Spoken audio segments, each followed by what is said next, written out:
Colleagues, if you could kindly take your seats, please, and make sure you insert your voting card. We're just trying to keep track of where we are on the quorum, but we're quite away yet. So the more of you that take your place, the sooner we can get started. Thank you.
So parties, again, I encourage you to take your seats and insert your voting cards. We don't have a quorum yet, so the sooner you're all seated and we get a quorum, the sooner we can start. Thank you.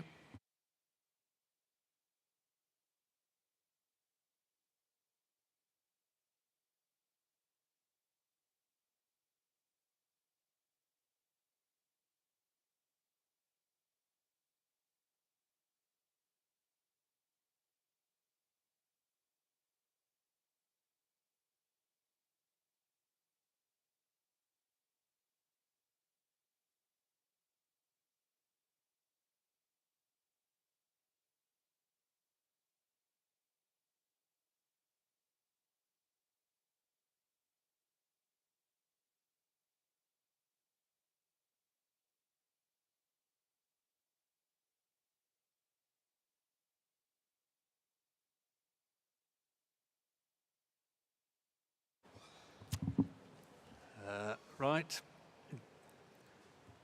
Delegates, colleagues, we now have a quorum, so we will begin our afternoon session of Committee 1. I hope you've all managed to find some lunch and there wasn't too many queues. Of course, we enjoy queuing in the UK. But just before lunch, we had document 87.2, on aquatic species listed in the CITES appendices, introduced to us by Senegal. And Senegal had modified their original proposal to a proposed set of decisions, which in summary would ask the Secretariat, subject to funding, to create a technical workshop to look at the differences in, between chondrichthyans and other vulnerable commercially exploited species, with potential amendments to Conference Resolution 924, detailed in paragraph of Section 6 of Document 87.2, to invite all interested parties and then to provide the report of such a workshop to the Animals Committee, who can make recommendations to the Standing Committee, who in turn might make recommendations to the 20th Conference of the Parties. So that's just a quick summary of it. So I hope I've captured that correctly, Senegal. So with that, I now open the floor to comments from parties on these proposed set of draft decisions. So the floor is now open.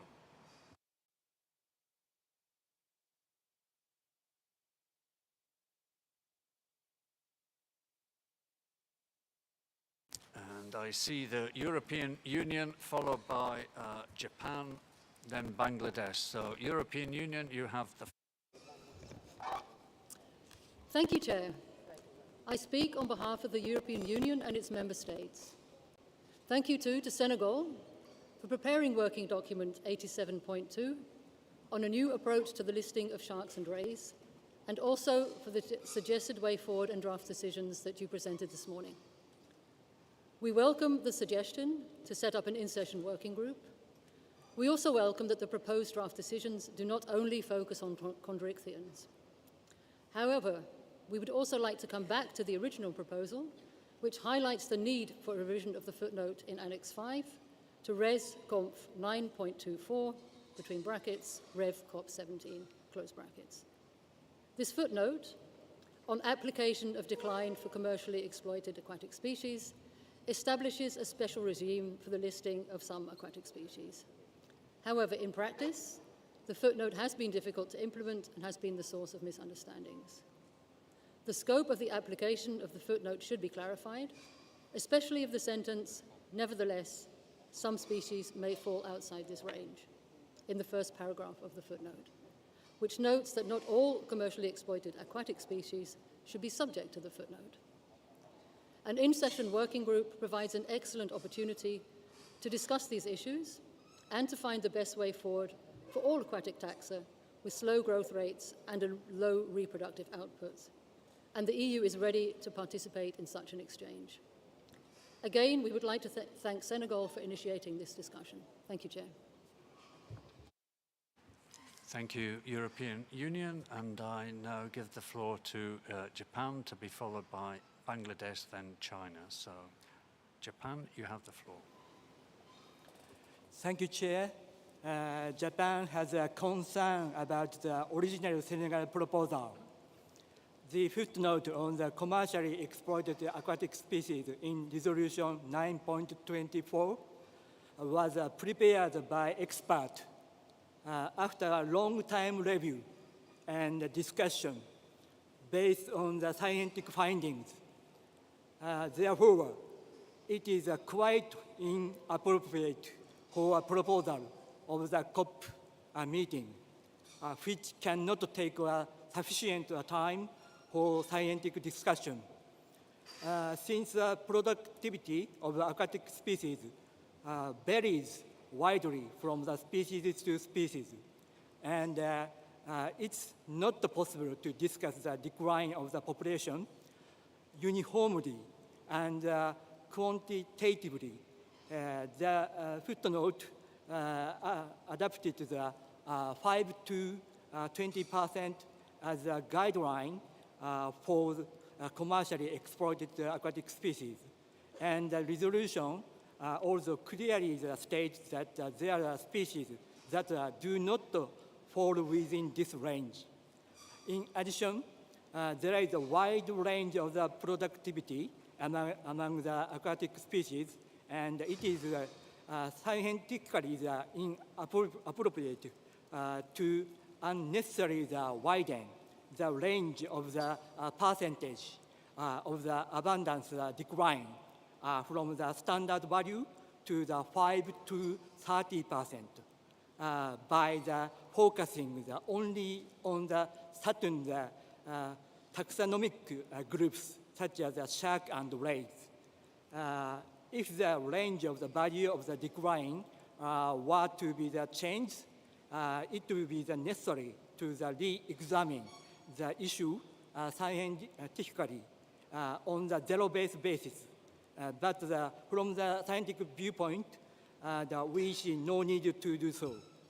The Senegal's proposal, does not provide a detail of the references cited and the scientific data. And in general, the quality of the scientific evidence is not sufficient. In addition, the proposal only discusses the listing the criteria for the inclusion in the appendices and make no mention of the most important effectiveness of the species conservation through the inclusion in the appendices. It must be said that the purpose of this document proposal is to make the listing the appendices easier by lowering the listing criteria. Therefore, Japan does not accept this document proposal. Thank you, Chair. Thank you, Japan. I now give the floor to Bangladesh, to be followed by China. Thank you, Mr. Chair. Since this is the first time Bangladesh is taking the floor, we want to thank the government of Panama for hosting this meeting and the CITES Secretariat for their tireless effort. We also congratulate you on your election as committee chair. Bangladesh fully supports Senegal's proposal and their proposed way forward by means of a working group. Thank you, Chair. Thank you, Bangladesh. I now give the floor to China, to be followed by Sri Lanka. China, you have the floor. China does not support the amendments to the footnote of Resolution Conference 9.24 and the draft decision of workshop discussion. The proposed amendments in the document lack scientific basis and could lead to more commercially exploited aquatic species being listed in CITES, cause management difficulties.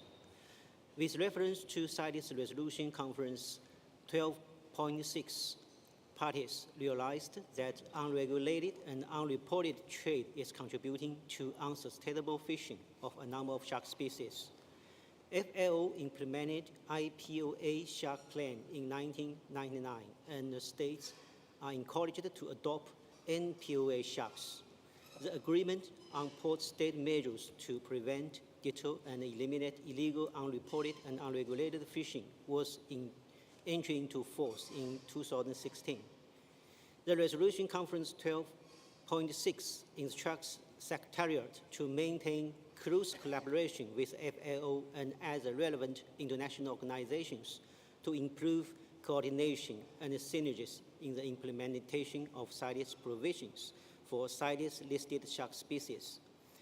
Based on the management progress of CITES-listed listed sharks, China suggests that CITES needs to have more cooperation with FAO and other relevant organizations to promote shark management effectiveness, rather than having more sharks listed in CITES. We agree with Secretariat's comments on this document and does not support the proposed new decision also. Thank you. Thank you, China. I now give the floor to Sri Lanka, followed by Gabon. Sri Lanka, you have the floor. Thank you, Chair. As this is the first time Sri Lanka are taking the floor, we take this opportunity to extend our appreciation and gratitude to the government of Panama for their kind hospitality and to organizing this wonderful venue for CITES CoP19. We also congratulate you, Mr. Chair, on your successful nomination and wish you all the best over the coming days. To keep this short, we support the position of Senegal and the European Union on document 87.2 as we recognize that most sharks and rays do not have similar reproductive life history with other commercially harvested fish, despite the fact that they share the same marine environment. Thank you, Chair. Thank you, Sri Lanka. And I now give the floor to Gabon, followed by Mali, then Liberia. Merci, Monsieur le Président. Avant de présenter la position du Gabon s'agissant des projets de décision soumis par le Sénégal, suivant le document initial, le Gabon aimerait rappeler aux parties que ce document propose que les parties reconsidèrent la manière dont elles abordent l'inscription des espèces aquatiques aux annexes de la CITES et également réexaminent l'intention de la Convention et de ses critères d'inscription en vertu de sa résolution. CITES Conf 9.24, Rêve COP17, s'agissant des espèces marines vulnérables telles que les requins et les raies. En effet, ce document propose que l'inscription des espèces de requins et de raies soit soutenue par des critères scientifiques et des informations précises sur ces espèces sachant qu'elles présentent des spécificités biologiques qui les différencient des autres espèces. Le Gabon soutient tous les projets de décision présentés par le Sénégal, ainsi que la démarche relative à l'établissement d'un groupe de travail. Nous encourageons également les autres parties à soutenir ces projets de décision, tels que présentés par le Sénégal, tout en rappelant que des données scientifiques et des preuves ont été présentées par le Sénégal et le Sri Lanka, lors de son intervention tout à l'heure, venait de rappeler toutes ces données scientifiques qui sont importantes et pertinentes et qui devraient dès lors être prises en compte. Je vous remercie, Monsieur le Président. Thank you, Gabon. I now give the floor to Mali, to be followed by Liberia and then the Gambia. So Mali, you have the floor. Ok, merci beaucoup, Monsieur le Président. Étant donné que le Mali prend la parole pour la première fois au sein de ce comité, nous voulons remercier la population et les autorités du Panama pour l'hospitalité chaleureuse. Et nous avons suivi avec intérêt toutes les explications données par le Sénégal. Nous sommes d'accord, nous apportons notre soutien à la démarche et au projet de décision présenté par le Sénégal. Je vous remercie. Thank you, Mali. So I now give the floor to Liberia, followed by the Gambia. Let me first of all, on behalf of the Liberian delegation, extend my profound thanks and gratitude to the government of Panama, and also you as being elected as the chair of Committee 1. I also say thank you for you and your corps of officers, and I wish you preside over this session to have a success. But let me join Senegal, the EU, and other parties who are in support of this and proposal that is being put forward for the sustainable conservation of our remaining species of sharks and rays within the biodiversity or within our marine territory. It is very much crucial because if you look at the wave of which harvesting is being done and the overexploitation, if we don't put in the requisite and conservation strategy to conserve these species, we might lose most of them. Because if you would take a look at some of the status of some of the range states, area where some of the species were found, they can no longer be found there. So with Senegal coming up with this new listing and the new approach, I think it's a good approach for us to support them highly in order to save the next remaining population on the earth. So thank you, Chair. Thank you, Liberia. And I now give the floor to the Gambia, followed by the United States and then Canada. Okay, thank you, Chair. Let me begin by congratulating you for the appointment to be the chair of this session, and also reiterate our sincere appreciation for the warm welcome and then the reception we received from the Panama government and the people of Panama. So the Gambia would like to add its voice to support Senegal and EU and others who have spoken in favor of this proposal. We support this document because sharks and rays are important resources for us. Listing criteria for these species should be adjusted so that international trade is regulated through Appendix 2 listing in time to prevent depletion. Thank you, Chair.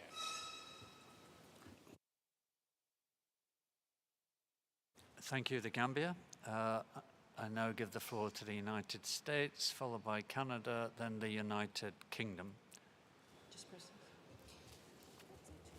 Thank you, Mr. Chair. I'll begin with the document that was proposed. The United States does not support reopening the CITES listing criteria in Resolution Conf 924 Rev Cop 17 for amendment. The footnote in Annex 5 was painstakingly negotiated and developed following years of contentious debate about the listing of commercially exploited aquatic species in CITES, and has largely worked well for marine species. The footnote takes into account marine species' varying levels of productivity and already explicitly recognizes that some species may fall outside of the range within the footnote and should be assessed under the general listing criteria rather than that contained in the footnote. Reopening the criteria to amend that footnote would be contentious and would likely upset the delicate balance that's been in that footnote that Annex 5 has provided. And we don't believe that consensus is achievable on amendments to the criteria. We recall that a working group of the Animals Committee established after COP15 looked at the application of Resolution Conf 924 Rev Cop 15 to commercially exploited aquatic species. After 3 meetings and intensive intersessional dialogue, that working group was unable to reach consensus. The conclusion was that there were differing views and the issue should not be pursued further. COP19 will consider proposed changes to Resolution Conf 12.6, Rev Cop 18, on the conservation and management of sharks, and several draft decisions aimed at strengthening implementation of the Convention for Sharks and Rays. Rather than reopening the CITES listing criteria, a more effective way to ensure sustainable harvest and trade of sharks and rays would be to focus on effective implementation of the CITES listings and those decisions upon adoption. We don't see the need for another technical working group to examine different taxa and the criteria as they apply to different taxa, given the extensive discussion that the parties have had on these issues over the years. Thank you. Thank you, United States. I now give the floor to Canada, followed by the United Kingdom, then the Congo. So, Canada, you have the floor.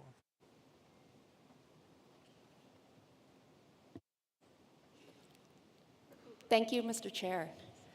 Canada appreciates the spirit of the initial proposal and these newly proposed draft decisions, and we fully share the concerns around the conservation of shark species worldwide.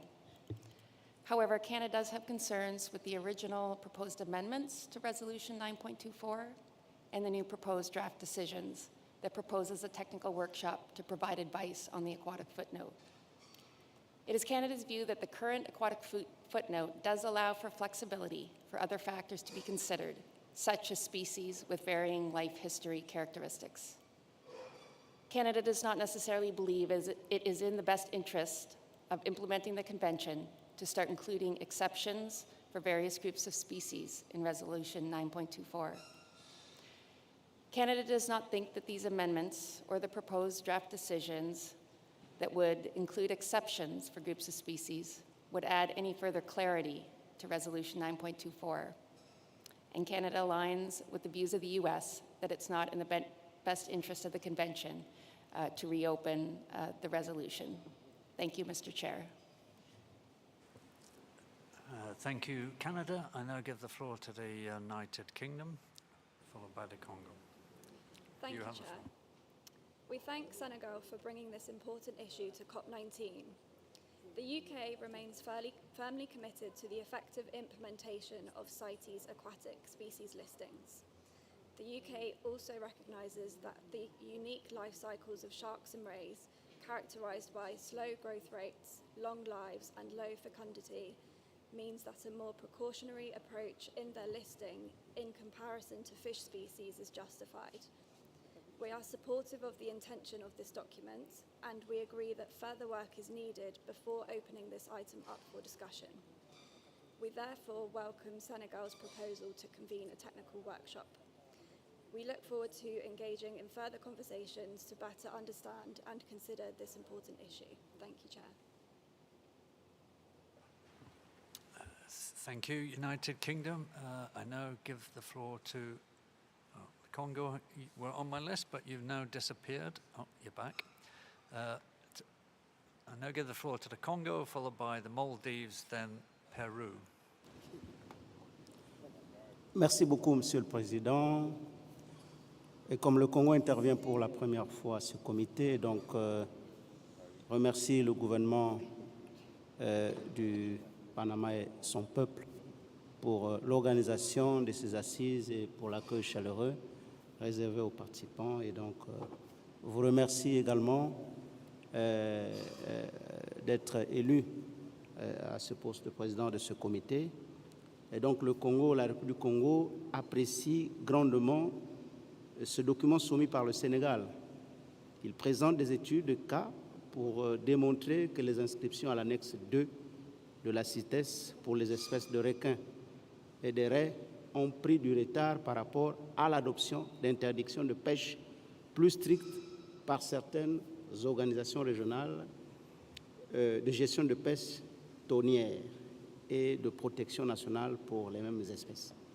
Cela indique un décalage entre l'intention de l'annexe 2 de la CITES, qui est de garantir le commerce qui est de garantir que le commerce est légal, durable et documenté, et le moment où ces inscriptions sont adoptées, c'est-à-dire lorsque les espèces répondent déjà aux critères d'interdiction dans les cadres régionaux et nationaux de gestion des pêches qui correspondent davantage à l'annexe 1 de la CITES. Je vous remercie. Thank you, the Congo. I now give the floor to the Maldives, followed by Peru, then Panama. So, Maldives, you have the floor.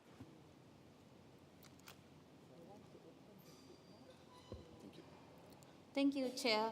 As this is the first time that Maldives is taking the floor, we would like to thank the government and people of Panama for the warm welcome and exceptional hospitality. We also want to congratulate you on your nomination. We wish to express our support to the document proposed by Senegal, and we also support the establishment of a working group. Sharks are apex predators, different from other marine species that are commercially exploited, and is the second most threatened vertebrate group. We believe that the criteria need to be revisited, and we thank Senegal for this document. Thank you, Chair. Thank you, Maldives. I now give the floor to Peru, followed by Panama. And I then have further people on the list. I've got Kenya, then Mauritania. But I think at that point I will close the list to allow some contributions from observers. We've heard a wide range of views, so we will close the list after Mauritania. So I now give the floor to Peru, followed by Panama.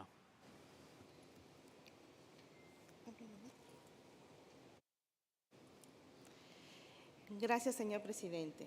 El Perú apoya la propuesta de enmienda presentada por Senegal, debido a que va a contribuir a los esfuerzos de la conservación de los tiburones y rayas y principalmente porque cumplen un rol importante en el ecosistema marino. Gracias.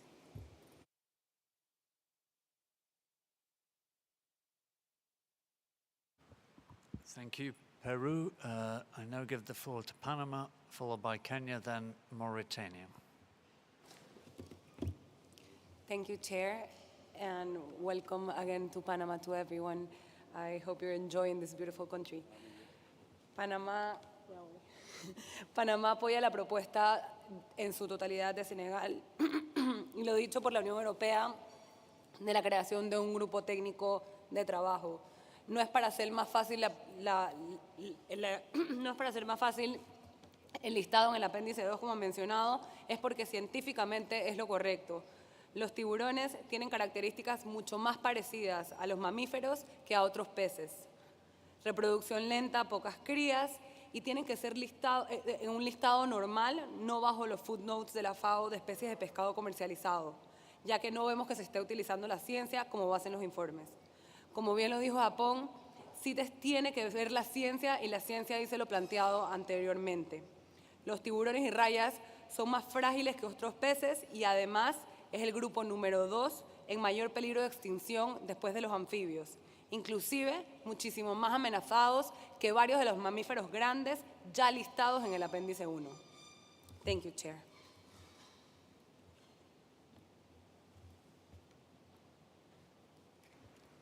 Thank you, Panama. I'll give the floor to Kenya, then Mauritania. So Kenya, you have the floor. Thank you, Chairman. Kenya will want to align with those that have supported the proposal by Senegal. Chairman, the proposed amendment will ensure that the criteria are applied in appropriate and flexible manner based on the life species of and history and vulnerability of the sharks and ray, rather than the ecosystem in which they live.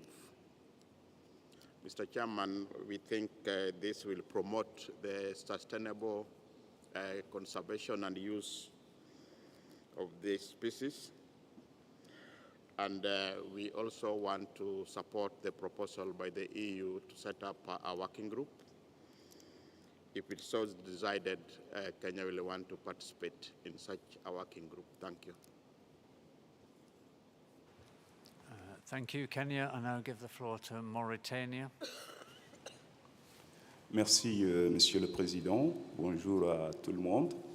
Je me joins à tous ceux qui m'ont précédé pour d'abord remercier les autorités du Panama pour avoir accueilli, en tout cas, cette réunion du CITES et toute l'attention dont on a fait, dont on a fait objet depuis notre arrivée ici.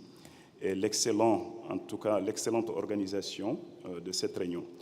Je félicite également le président pour son élection et toute la confiance placée en lui. Donc, pour parler de la proposition de nos amis du Sénégal, je dis que la cause est noble et les moyens d'y parvenir doivent quand même être réfléchis et bien mûris. Je pense que toute inscription doit s'adosser sur, en tout cas, des données scientifiques pertinentes et robustes. Il ne s'agit pas, en fait, d'exceller dans les inscriptions, mais plutôt de garantir la durabilité, disons, de la gestion des populations de raies et requins. Comme l'a dit un orateur qui m'a précédé, il existe des instruments, comme le plan d'action international pour la conservation et la gestion des populations de raies et requins, qui a été adopté par la FAO, mais aussi qui a fait la recommandation que cela soit reflété au niveau sous-régional. C'est ce qui a été fait en Afrique de l'Ouest avec le plan d'action sous-régional raies et requins de la Commission sous-régionale des pêches et qui elle-même a recommandé au niveau pays, effectivement, d'adopter un tel instrument pour, effectivement, en tout cas, arriver à cet objectif de préserver durablement ces populations de raies et requins. Et c'est ce que mon pays a fait en 2008 déjà. Donc, ce qui serait important, c'est l'approche, effectivement, il faut une approche de précaution et beaucoup de prudence, surtout quand on sait que ce sont des populations à maturité lente et à faible fécondité et une longévité aussi extraordinaire. Mais je pense qu'on doit quand même, en tout cas, faire très attention quand on va faire des inscriptions. Elles doivent être mûries. Mûries, comme vous le savez, ça a des implications bien sûr, sur certaines populations qui, bien sûr, dont les moyens d'existence durable en dépendent. Et donc, avant toute inscription, il faut quand même regarder la question sous ses différents angles, mais aussi s'adosser sur des données scientifiques, comme je l'ai dit tantôt. Et nous pensons qu'il ne sert à rien, en tout cas, de remplir une liste du monde d'inscription sans perdre. Il faut plutôt, en tout cas, garder à l'esprit l'objectif qui est la durabilité. Et je pense qu'on peut, en tout cas, pour déjà les instruments existants, les évaluer, les améliorer et vraiment aller graduellement, step by step. Ce n'est pas aller à l'arme ultime, l'inscription et puis l'interdiction totale ou en tout cas restreindre l'exploitation durable de ces ressources. Nous pensons donc que la science doit guider nos choix et nos décisions dans ce cas de figure.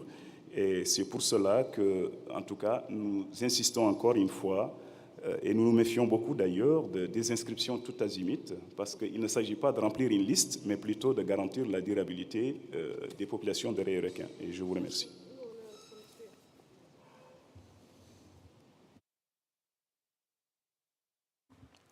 Thank you, Mauritania. I said I'd quite like to hear from some observers, so I will now open the floor to observers if they have anything they... Somebody go off.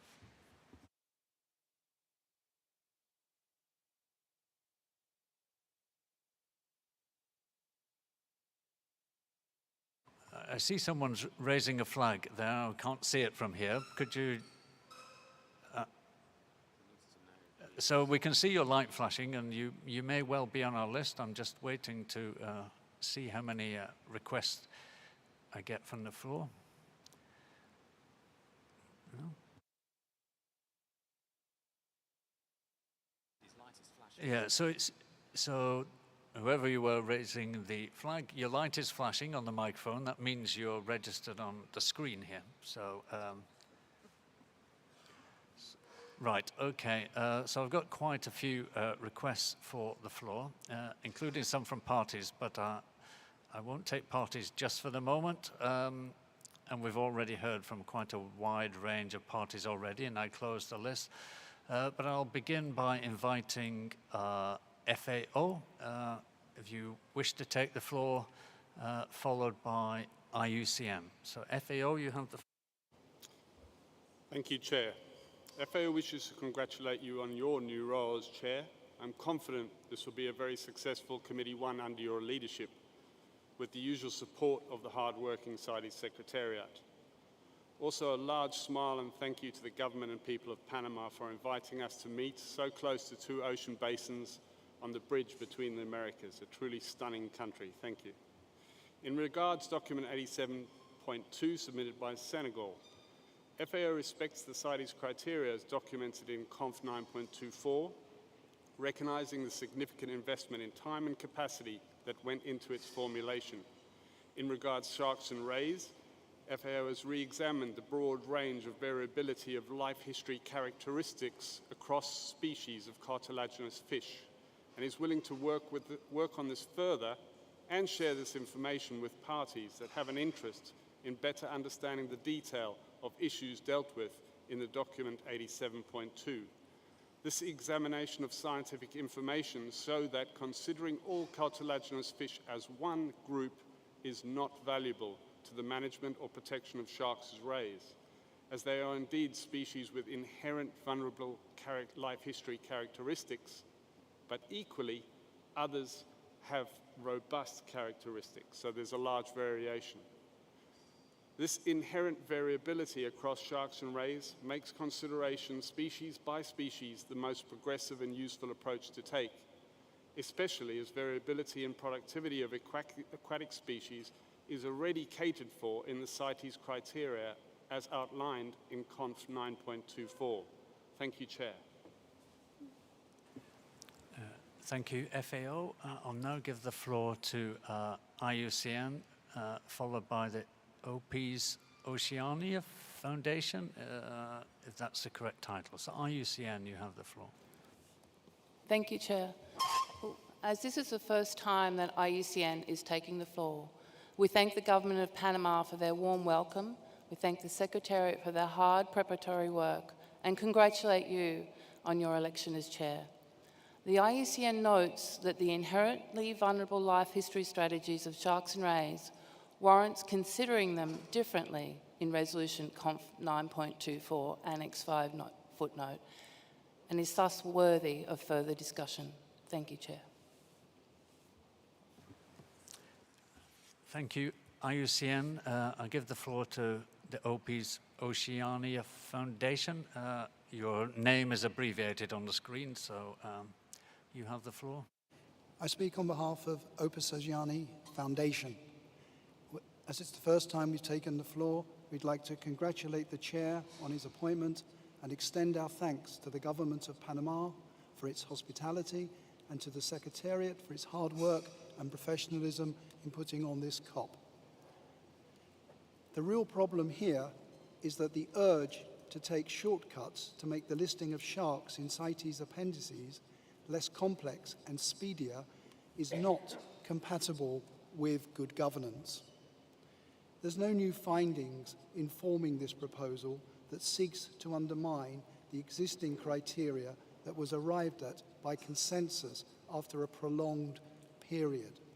There was nothing that wasn't there was nothing about the biology of sharks that was not known by the makers of the current criteria that is now cited by Senegal. Senegal's proposal says that, and I quote, "The different interpretations of the evidence and the listing criteria has led to disputes as to whether several sharks qualified for listing," end quote. Senegal's preamble highlights how some shark listings were a long time in the making because ascertaining their status proved to be complicated as well as contentious.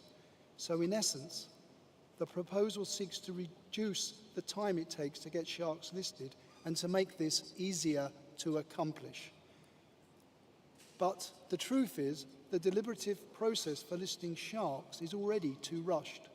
For instance, the time given for the FAO to assemble its advisory committee and its expert panel is already too short.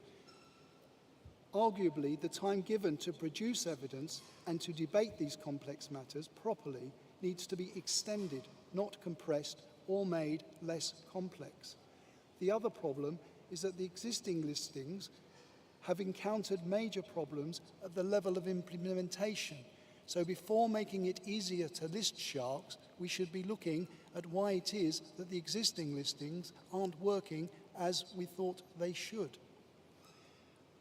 Opus Oceani Foundation also notes that Senegal's proposal also accepts, and I quote, "CITES Appendix 2 listings are lagging behind the adoption of fisheries prohibitions by some tuna, regional fisheries management organizations, and domestic protections for the same species."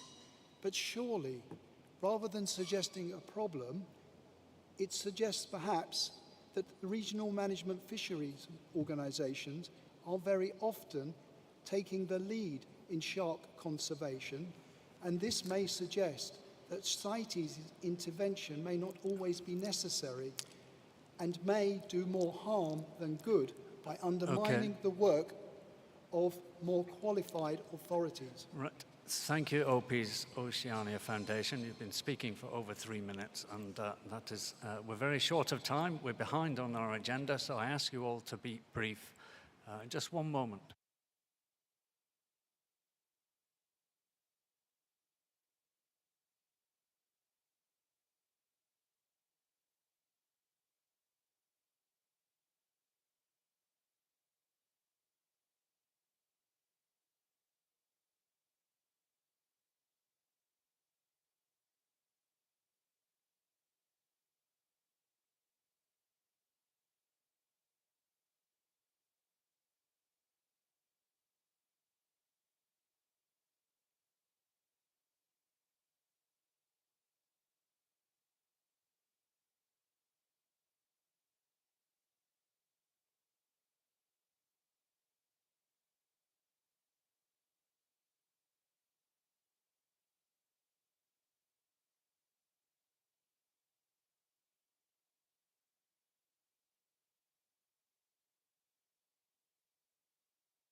Thank you for your patience.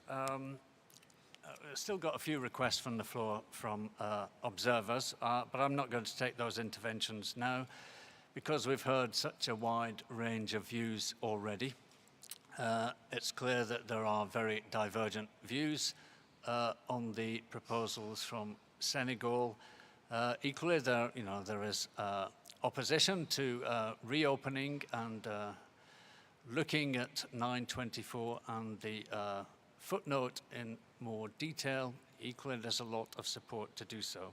I think the only way forward here is to create a working group, and I will shortly invite participation in that.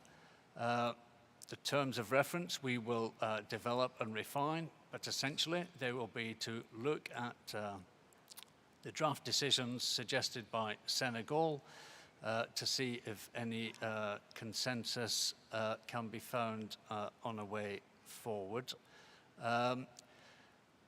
We will also suggest a chair for that working group, probably not immediately. So in a moment, I will invite parties to indicate their participation in the working group and then observers. But I see someone is holding up a flag there and I can't read it. But is your microphone not working or?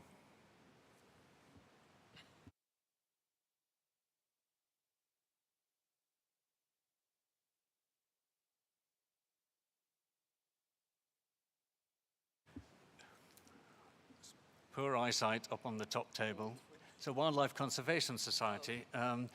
I know your name, your button is pressed, and I know, but I've also got other observers who also want to take the floor, and we are running out of time. I think there will be opportunity for you to participate in the working group. So if the technicians could clear the screen, please. Thank you. So I'll now invite parties to begin with to put themselves forward if they want to be on this working group. I will read out the names. As I read out the names, please press your button so that you disappear from the screen.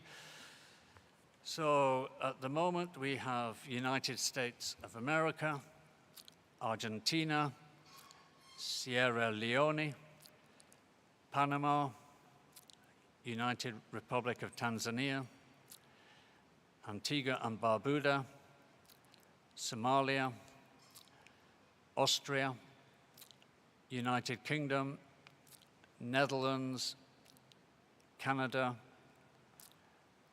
Gabon, Kenya, Brazil, Benin, Sri Lanka, Singapore, China, France, Senegal, Czech Republic, Bahamas, Lao People's Democratic Republic, Japan, Indonesia, Belize, Germany, Italy, Mali, the Gambia, and the Maldives. And that's the list of parties. I'll now invite and Spain. I will now invite observers who want to take part to press their buttons as well. And I also see Costa Rica. So we have the Conservation Alliance in Kenya, Burkina Faso as a party, WWF, HSI, FAO, Shark Conservation Fund, Law of the Wild, WCS, ZSL, IWMC, Sea Shepherd Legal, Florida International University, Foundation Franz Weber, IUCN, Bloom, Blue Res Trust, IAW, I4, AZA, Erasmo Project, Global Guardian Trust, Defenders of Wildlife, International Coalition of Fisheries, OP's Oceania Foundation, and PADI. We just need to do a few checks of numbers to make sure that parties are not outnumbered by observers. This is a very large working group, and that does make it very difficult to manage and work effectively. I also see the Seychelles and Costa Rica if we hadn't captured you before. So an extremely large working group, clearly a lot of interest, but the aim is clearly not to discuss the footnote or any details of whether the criteria should be amended or not. The focus is on coming up with a set of decisions that might take this work forward in the next intersessional period. So one moment, please.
Right, we were just checking our numbers. So we have, I think, a total of 35 parties and about 23 observer bodies. So we will announce details of this working group and how it's going to function and meet, provide terms of reference, and suggest or twist the arm of someone to chair it. So thank you for all your contributions. So for the time being, we adjourn discussions of that document. We now move on to document 54, which is a review of the provisions of Conference Resolution 17.7 on the review of trade in animal specimens reported as produced in captivity. I believe the chair of the Animals Committee sitting at the Switzerland desk is going to introduce this. So Switzerland, the chair of the Animals Committee, you have the floor. Thank you. Thank you, Chair. I present this document on behalf of the Standing Committee. It has been prepared by the Secretariat on behalf of the Standing Committee and in consultation with myself. At its 18th meeting, the Conference of the Parties adopted decisions 18176 and 18177 on review of trade in animal specimens reported as produced in captivity. The Animals Committee was tasked with reviewing Resolution 17.7 and make recommendations to the Standing Committee, and the Standing Committee was to review that report and provide its own recommendation to this conference. Following Animals Committee 31, which was held online in June 2021, and Standing Committee 74, which was held in Lyon in March 2022, a workshop was convened in June 2022 online, which assembled members of the Standing Committee and Animals Committee and other interested parties, in particular those that have been involved in the process already. Based on these discussions, the workshop agreed to a series of amendments to Resolution Conf 17.7 Ref CoP18 that aim to address the concerns raised. The main points of this workshop and reflected in the proposed changes are as follows. Without adequate resources, the proper implementation of this resolution is likely to be compromised in the long term. The working group sees future implementation of Resolution Conf 17.7 Ref CoP18 as an important process to continue, and it may therefore require a budget line from the core funds. In relation to the selection of criteria for choosing species country combinations for further review, the working group felt that any party wishing to suggest a species country combination for review should provide a justification to support such a proposal, making the whole process transparent and straightforward. Further, in using IUCN Red List assessments in the selection process, the working group considered it was also important to assess when these assessments were carried out last. The working group also discussed whether criteria 4, reporting of inconsistencies, or 5, incorrect application of source code were appropriate for the AC to consider as they mainly concern implementation issues. The working group decided to retain these criteria as concerns in this regard can be always deferred to the Standing Committee. The working group further agreed with the Animals Committee that breeding biology of species is a key consideration that should be factored into the selection process in identifying species of concern, and proposed a new criterion to address this.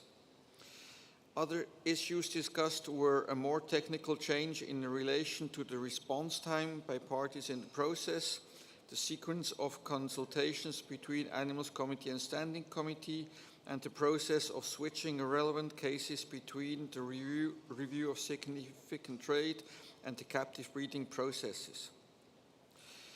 The results of the working group's deliberations can be found in the amendments to Resolution Conf 17.7 found in the Annex 1 of this document, and decisions which task the Animals Committee and Standing Committee to further improve the alignment between Resolution Conf 17.7 Ref CoP18 on captive breeding and Resolution Conf 12.8 Ref CoP18 on review of significant trade in Annex 2. The Conference of the Parties is therefore invited to adopt the proposed amendments to Resolution Conf 17.7 on a review of trade in animal specimens reported as produced in captivity, as contained in Annex 1, and adopt the draft decision presented in Annex 2, and finally delete decisions 18176 and 18177. Thank you, Chair. Thank you, Chair of the Animals Committee, for that helpful introduction. So clearly this paper has been subject to a lot of debate, a dedicated workshop. I will open comments on both annexes to parties in a moment. One point I do need to draw your attention to is in Annex 1, which the Chair of the Animals Committee always also referred to. The Standing Committee suggested deleting the paragraph 1, which directs the Secretariat to implement the present resolution subject to available resources. The availability of resources is partly going to be decided by the Budget Committee because they will decide whether funding is likely to be available through core funds or whether external funds are likely to be required. So that's an issue which we can't make a decision on in this committee and may need to be reserved until the final plenary. So I suggest for the moment that we leave that paragraph in brackets, recognizing that we will come back to that in the final plenary once the Budget Committee have had chance to make their deliberations. So putting that to one side, I now open the document and in particular the two annexes for your comments and observations. The floor is open. and I see the United States. You have the floor. Thank you, Mr. Chair. The United States supports adoption of the proposed amendments to Resolution COP 17.7 Rev COP 18, contained in Annex 1 to document COP19, document 54. We do not support the Secretariat's recommendation to delete the text, in quotes, including its own recommendations in new subparagraph 1, as we believe that the text was proposed in order to make clear that the Standing Committee is not simply relaying the Animals Committee's recommendations, but also adding its own recommendations. However, we will not object if the consensus is to adopt the Secretariat's suggestion. We also support adoption of the draft decisions presented in Annex 2 to the document and deletions of decisions 18.176 and 18.177. Thank you. Thank you, United States. And I think, although the Secretariat's comments refer to paragraph 1, I think it's actually paragraph L, isn't it? Yeah, it's L. So it's paragraph L in the Annex 2, but we understand your point entirely, and you would prefer to retain that text, which is fine. I now have United Kingdom asking for the floor, so you have the floor, UK. Thank you. We'd like to thank the Secretariat for preparing this document and note that whilst the UK was unable to attend the workshop organised by Switzerland, we provided some written comments having been involved in the original drafting of this resolution at COP17. We support the adoption of decisions presented in Annex 2 and deletion of decisions 18.176 and 18.177. However, we cannot agree to all of the amendments in Res Comp 17.7 being suggested. We think the proposed addition to Stage 1, Paragraph A, little Roman V5, in square brackets should be deleted, as there's already a mechanism for these sorts of potential cases to be identified and investigated under Article 13, as we can see with the ongoing case with the EU and UK. The proposed new Paragraph F also notes the intention for compliance mechanisms not to be overlapping and duplicative. Hence, our suggestion to delete the proposed additions to Paragraph AV in Stage 1. We consider the implementation of Res Comp 17.7 Rev COP 18 should be viewed as core work and not subject to the availability of external resources, at least for producing the summary output from the CITES database using the methodology and screening procedures referred to in paragraph 2 of the resolution.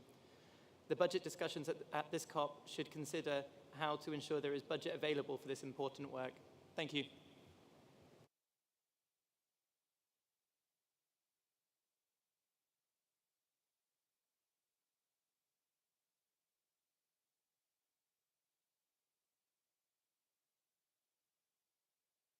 So, United Kingdom, just to make sure that we have captured your, not your changes, the things you don't want to see changed. I think you're referring to paragraph 1AV and then paragraph F. So if you could just potentially repeat your suggestions there, thank you. Yep, it's in paragraph 1AV, the additional text that's been proposed, we don't agree with that and think that should be deleted, so that reads, or use of C, F, or R for commercial trade in Appendix 1 species. Thank you.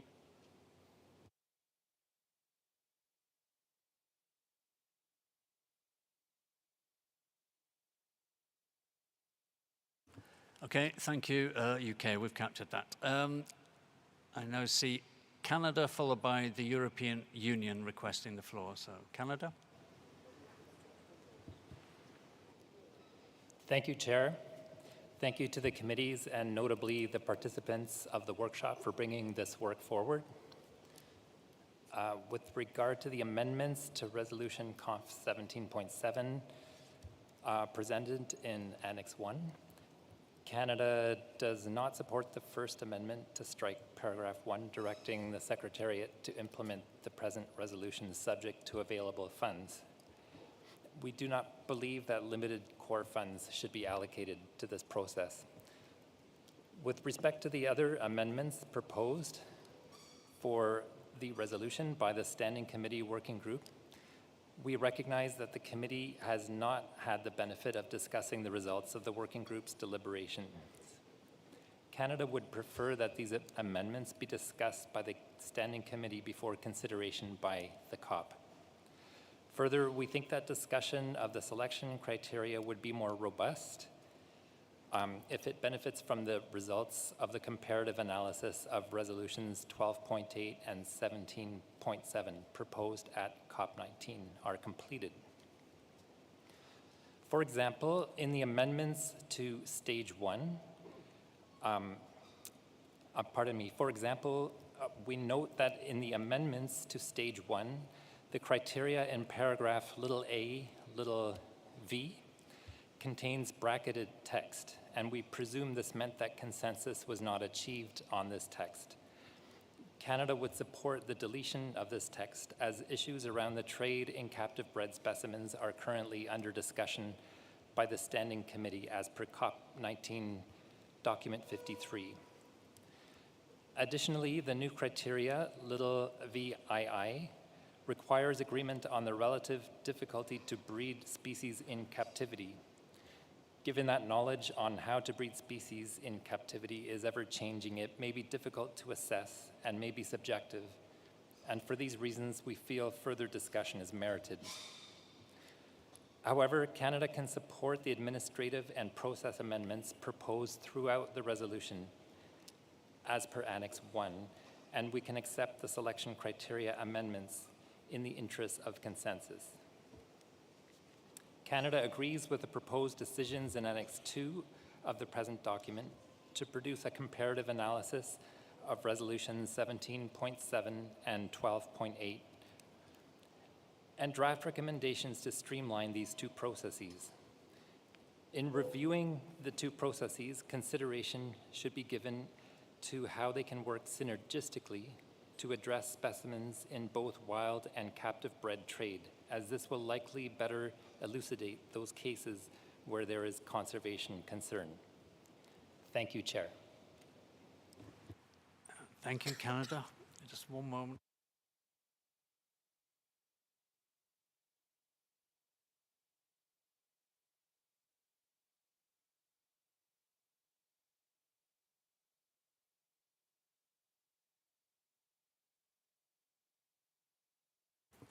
Thank you, Canada. We've captured everything there. So I now offer the floor to the European Union, followed by China. Thank you, Chair. We also thank the Secretariat for the preparation of the document. The review process was adopted in order to detect cases where trade in specimens not of wild source represents a conservation concern, such as in cases of unsustainable offtake and laundering of wild specimens through captive breeding, ranching facilities. In the EU, for specimens of Appendix 1 species traded under source code C, the compliance with Resolution 1016 is checked in each individual case of export, meaning that these species unlikely reflect cases of conservation concern. This approach may not be in line with Resolution 1210 to the extent that exports with source code C and purpose code T of specimens produced in captive breeding operations originate from breeders which have not been registered. This issue is subject to an assessment in the context of a possible compliance procedure under Article 13, and we actively support the assessment of this issue. We think that compliance with Resolution 1210 should not be addressed at the same time in the context of the review procedure under Article 17.7.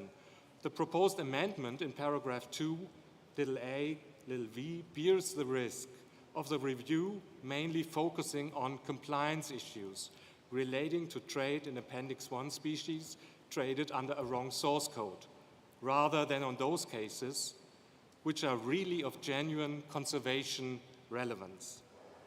Probably the best approach would not be to amend paragraph 2, small a, small v, but to delete it completely, because its current content is limited to apparent incorrect use of captive production codes, such as source code D and A. D for exports from facilities that are not registered, and A for animals. These are also compliance issues that should be addressed under Article 13. Thank you.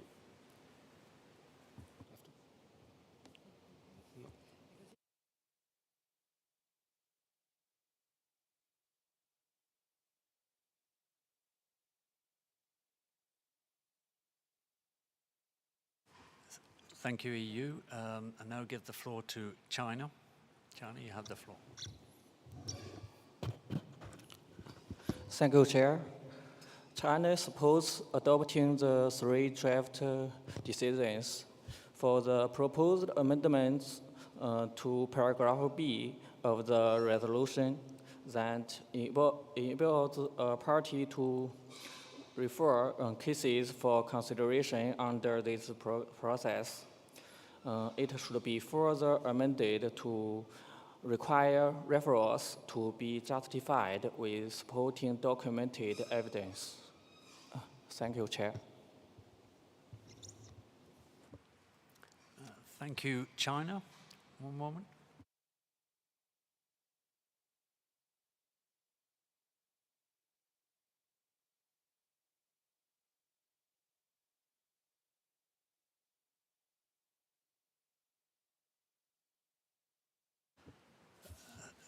Thank you. I see no further requests from the floor from parties, but I'll now invite observers to take the floor. And I see someone holding their hand up there. Is that because the microphone isn't working, or? Yes? Right, your microphone is flashing now, so, okay. Right, so I have a few requests from observers. I will go first to UNEP WCMC. You have the floor. Thank you, Chair. UNEP WCMC supports the proposed changes to the draft resolution outlined in Annex 1, but we would like to propose one further change to the selection criteria where we have some concern. This relates to the criterion in small a III on identifying shifts between source codes in the CITES trade database. Our view is that the concern of the Animals Committee predominantly lies with shifts from wild to captive sources, as reflected with the proposed amendment, but less so in terms of shifts between captive source codes. The advice of the participants of the informal workshop held in 2017 was to omit this aspect from the analysis and focus only on shifts from wild to captive sources. We do not consider that an analysis of shifts between captive production source codes would be particularly meaningful. For example, a shift in source code F to C could be completely expected if breeding is well managed. In addition, as the trade data is a compilation of national trade and could include data from multiple breeding facilities, changes in source code within any individual breeding facility cannot be distinguished. It is therefore difficult to interpret any shifts relating to the volume of trade reported between different captive source codes over time. We therefore suggest that the following text in criterion little AIII is deleted as follows. Between different captive production source codes, or, so that this criterion would simply read shifts from wild to captive produced source codes. Thank you, Chair. Thank you, WCMC. We have that. I will now invite Taronga Wildlife Conservation. You have the floor. Thank you, Chair. I make this intervention on behalf of Taronga Conservation Society Australia and the Zoo and Aquarium Association of Australasia. Taronga supports the intent of the proposals put forward in Document 54. As an organisation that has bred more than 55,000 animals that were subsequently released to bolster wild populations, Taronga is well aware of the effort and expertise that is needed for effective and reliable captive breeding. We encourage parties concerned with the laundering of wild-caught specimens as captive bred to attend a side event entitled Novel Forensic Tool to Combat Illegal Wildlife Trade using Elemental Analysis of Animal Keratin to Determine Provenance. The event will be held on the afternoon of the 24th of November at 5:15 p.m. Thank you, Chair.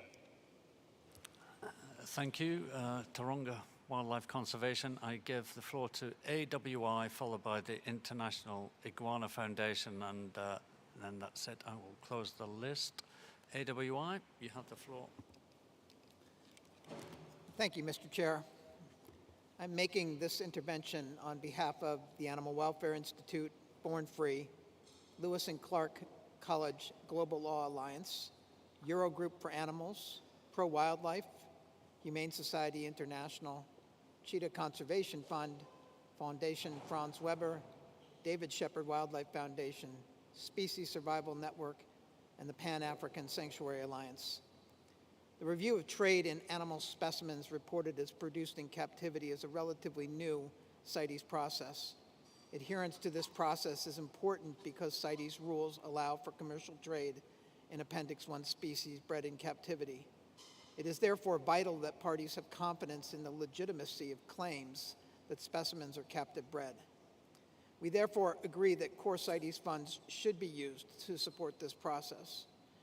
In addition to supporting the recommendations in CoP19 Doc 54, we support the inclusion, as noted by the distinguished chair of the Animals Committee, of the date of the most recent IUCN assessment in the selection process for species country combinations, since such assessments can rapidly become out of date.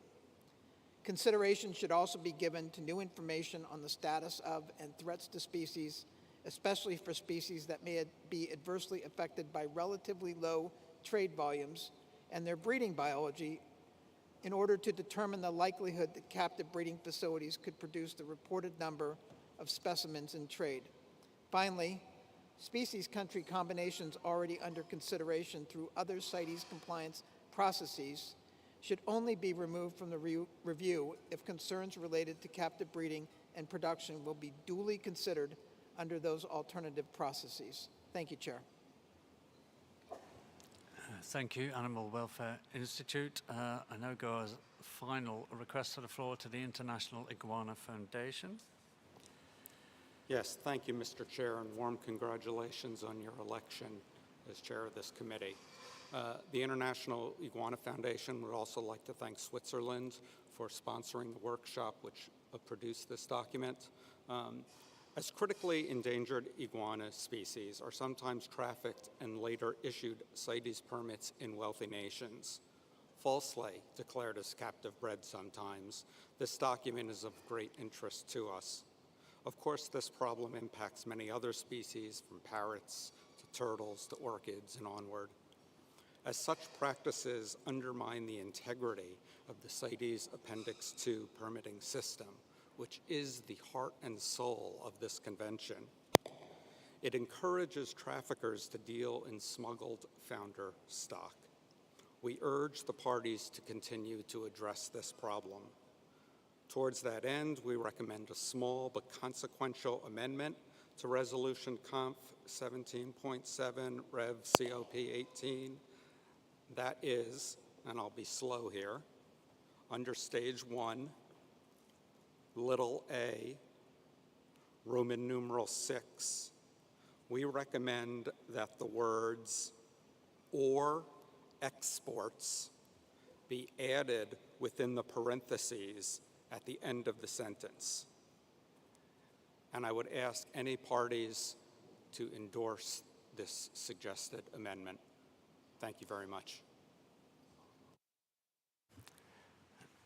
Thank you, International Iguana Foundation. We'll just consult with the Secretariat to make sure we've captured all the changes, and then I will summarize where we've got to. So one moment, please. Thank you.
Right, so to conclude, I've not heard any opposition to the proposed draft decisions, nor to the deletion of the existing decisions. So I think we can go forward on that basis. We've had a few comments from, on the draft revisions to the resolution in Annex 1. Two are proposed by observers.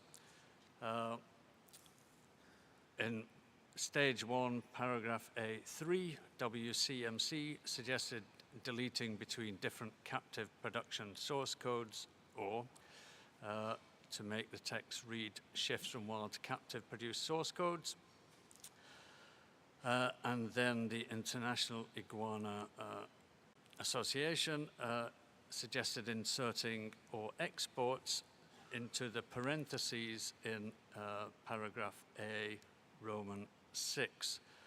Now, clearly, ideally, these could be supported by parties, but we can do it in reverse, in effect. If no one has any objections to those amendments, then we can consider them adopted.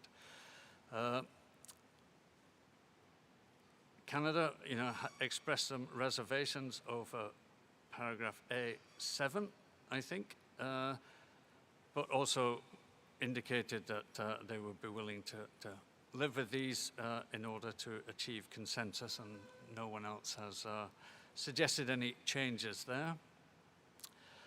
In paragraph A, Roman 5, V, suggestions to remove the brackets from around or use of C, F, or R for commercial trade in Appendix 1 species. Equally, I think the European Union suggested they preferred to delete that entire paragraph. Is that correct?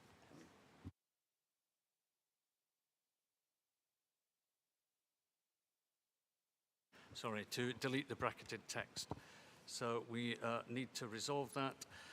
The final change is in paragraph B, where I think China suggested that where it reads, including any cases referred to it by parties, that text was inserted that said, I think, supported by documentary evidence is what I captured. So those are the changes proposed. Just one.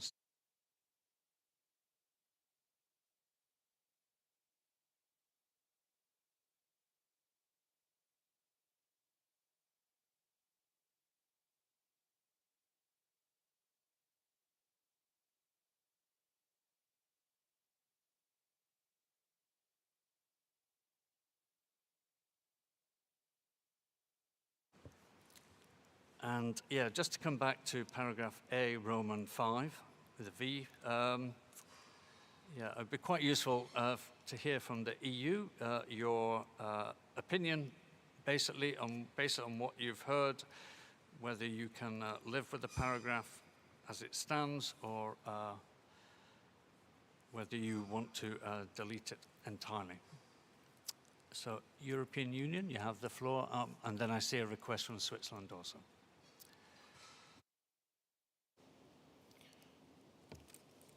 Thank you, Chair.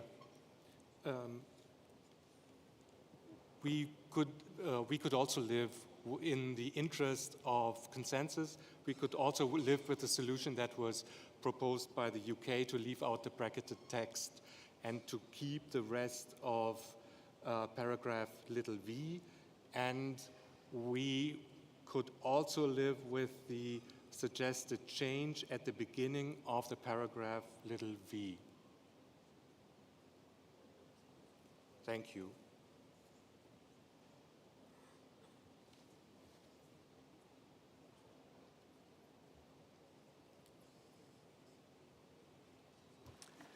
Okay, thank you, European Union. I think that is a big help to us if you're prepared to do that. So we will live with the paragraph as it stands, but with the deletion of the bracketed text. Yes, and also with the existing deletion around A for animal species. But Switzerland, or Chair of the Animals Committee, you also have the floor now. Thank you, Chair. Sorry if I have to prolong this. Concerning the suggestion by the Iguana Foundation in paragraph Roman 6, we are looking trade from non-range status of specimens declared as produced in captivity with no evidence of lawful acquisition of the parental breeding stock, which means no recorded imports. So I don't quite understand why we want to add and exports. What information would that give us to choose a party based on that? So I'm not quite sure if this helps a lot in choosing country species combination of concern. Maybe that the Iguana Foundation could help me out there. Thanks. And the International Iguana Foundation have asked for the floor, so perhaps they can try and explain their amendment to you. So you have the floor. Thank you, Mr. Chair, and thank you, Switzerland, for that question. Our concern in this process is that a lack of exports of animals should also be an indicator that perhaps permits should not be issued for captive bred animals. If there is a more appropriate location within this resolution to place equally effective language, we would of course be very happy.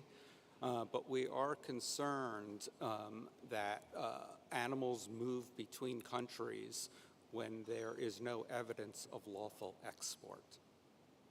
I'd be happy to discuss this in greater detail if that would be helpful, but I'm sure it would not. Thank you very much.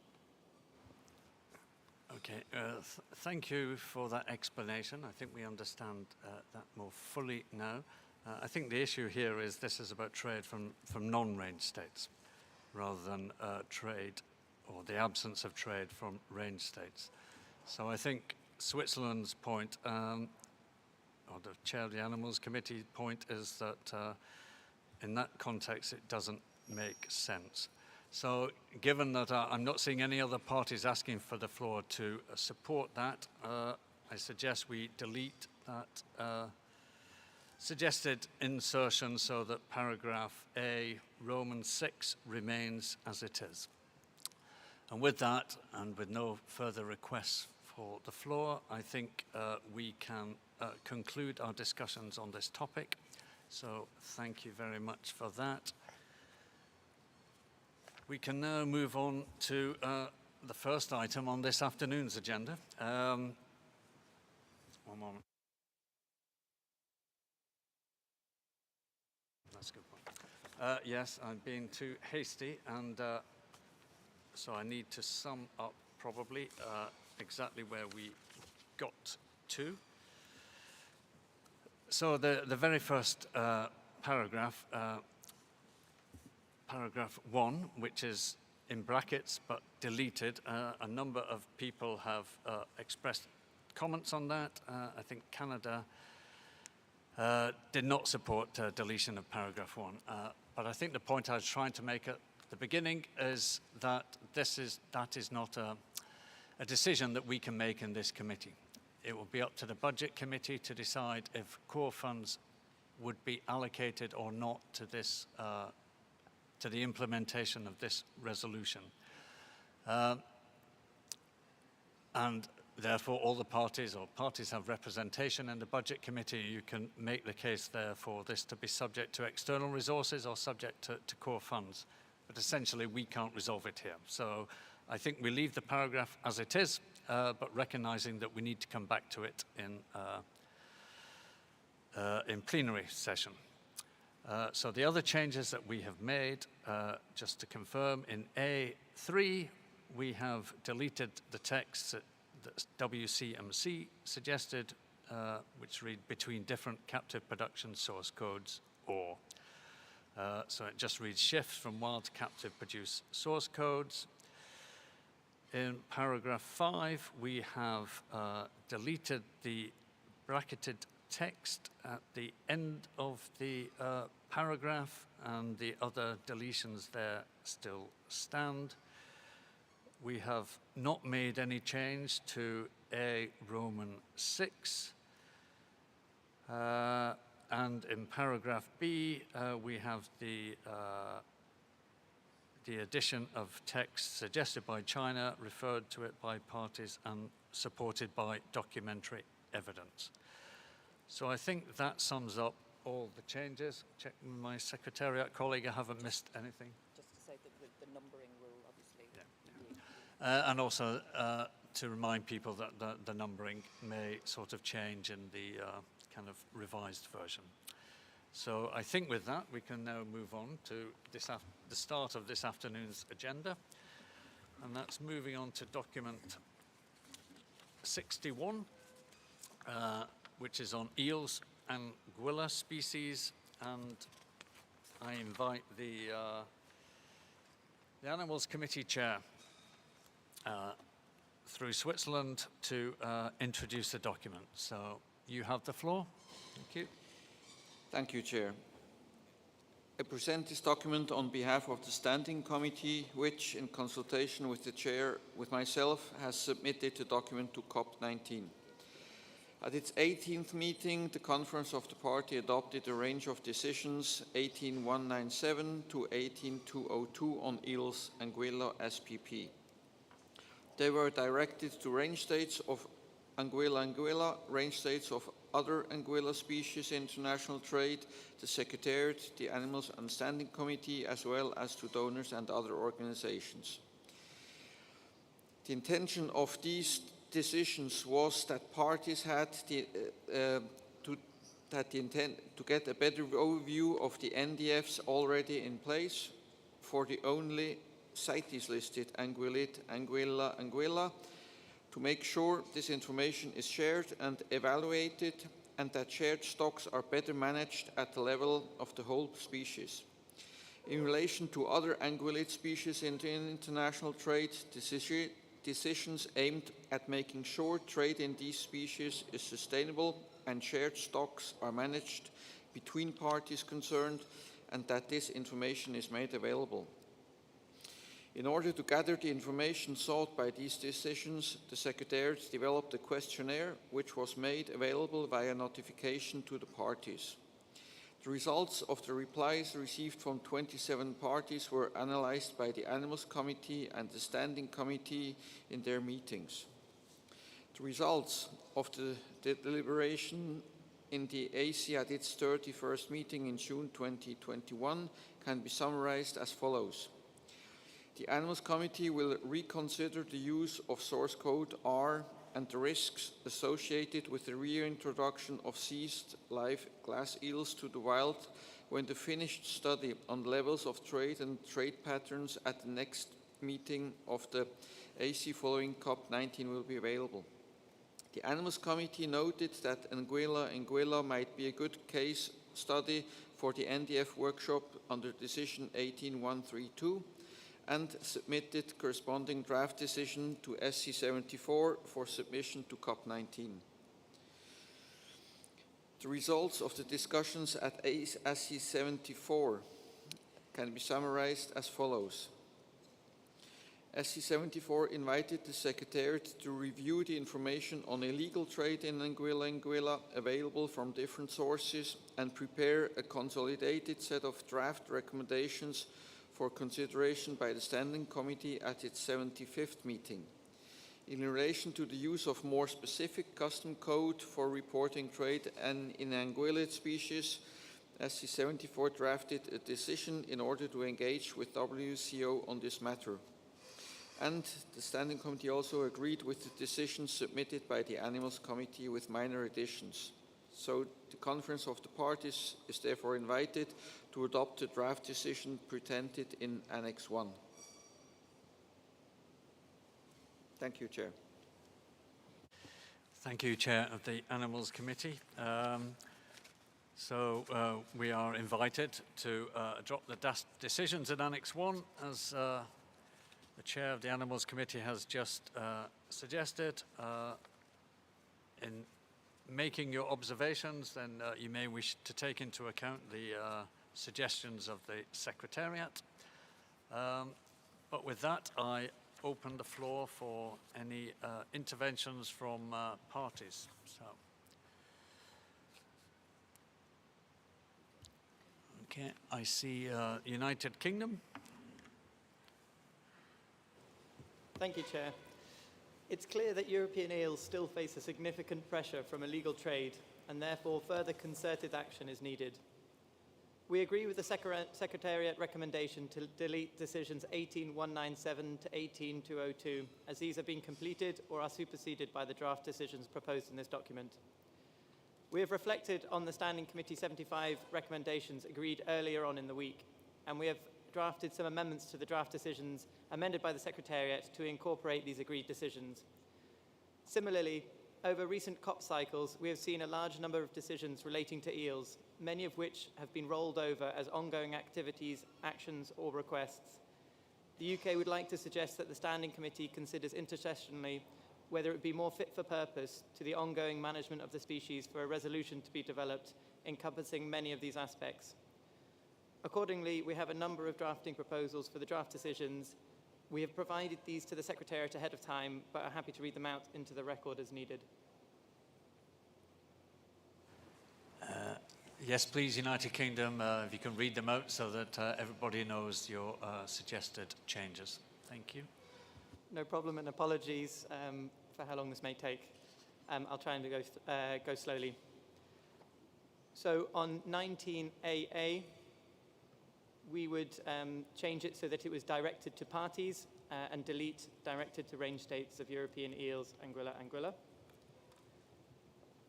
In the sort of opening line of that decision, we would add transit and importing countries after Anguilla, Anguilla, so that it reads range states of European eel, Anguilla, Anguilla, transit and importing parties are encouraged to. We would insert an additional, a new paragraph A in that decision that would read, strengthen coordination between range states, comma, open brackets, close brackets, exporting and importing parties to improve traceability and effective enforcement measures for trade in Anguilla species, particularly the European eel. For new paragraph D, old paragraph C of that, of decision 19AA, we would replace it with the following text.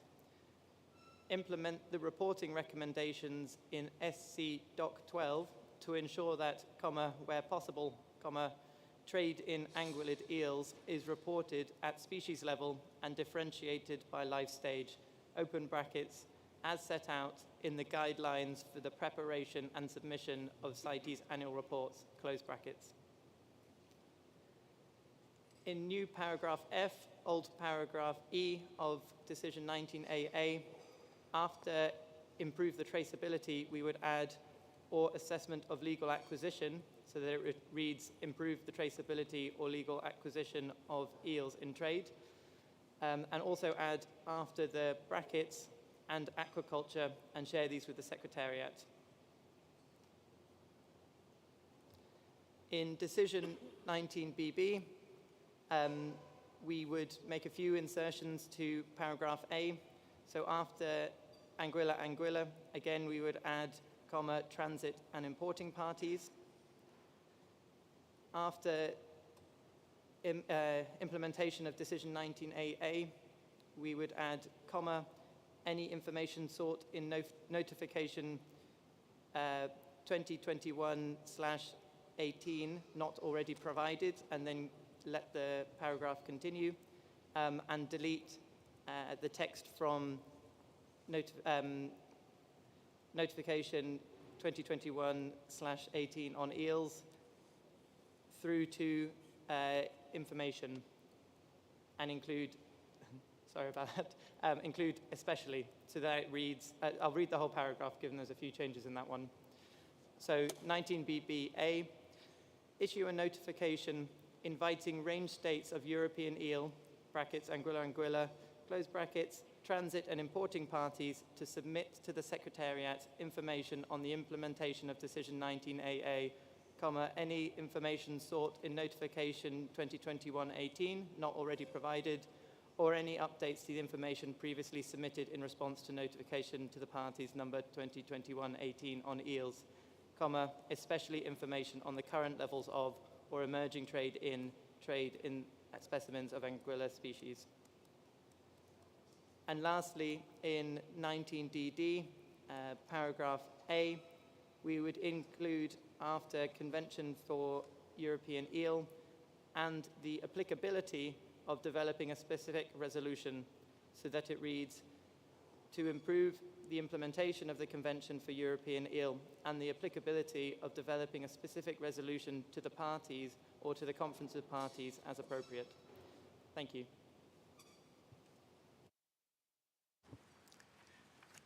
Thank you, United Kingdom, and thank you for also providing those in advance to the Secretariat. Helpful for us to be able to follow the changes. So with those suggested changes, well, clearly the floor is open. I see the United States wish to take the floor, so you. Thank you, Chair. The United States supports adoption of the draft decisions on eels, Anguilla species, as proposed by the Standing Committee and the Animals Committee presented in Annex 1 of document CoP19 Doc 61. However, the United States suggests keeping text in 19BBA and 19DDA that the Secretariat recommended deleting. These decisions will help continue to track current levels of and emerging trends in trade in species of Anguilla species, address illegal trade in eel species, and aid with the enforcement challenges. We also agree with the Secretariat's recommendations to delete Decision 18.197 to 18.202 as they have either been implemented or will be replaced with the proposed draft decisions in 19AA to 19DD. Thank you, Chair. Thank you, United States.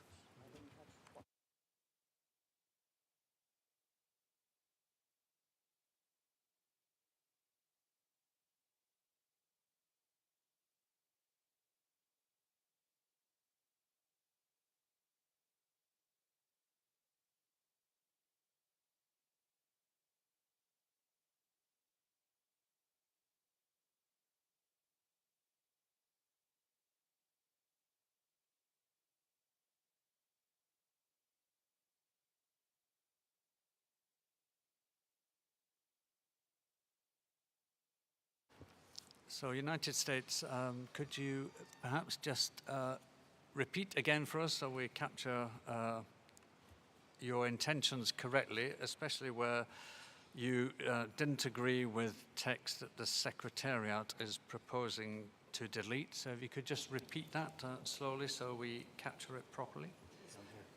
Thank you. Keeping 19BBA. Sure. However, the United States suggests keeping text in 19BBA and 19DDA that the Secretariat recommends deleting. Is that clear? Thank you, United States, yes. Thank you, Chair.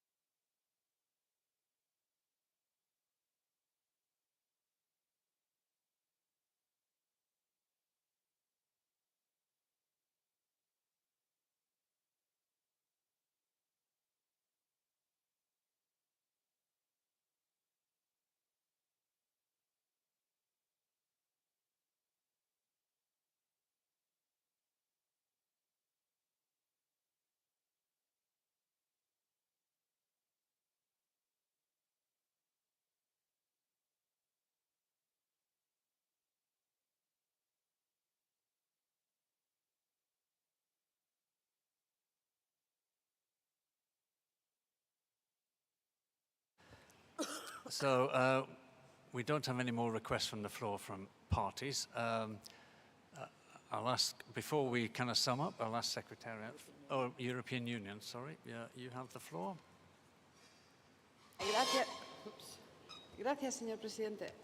En nombre de la Unión Europea y sus Estados miembros, nos gustaría agradecer al Comité Permanente la preparación de este documento.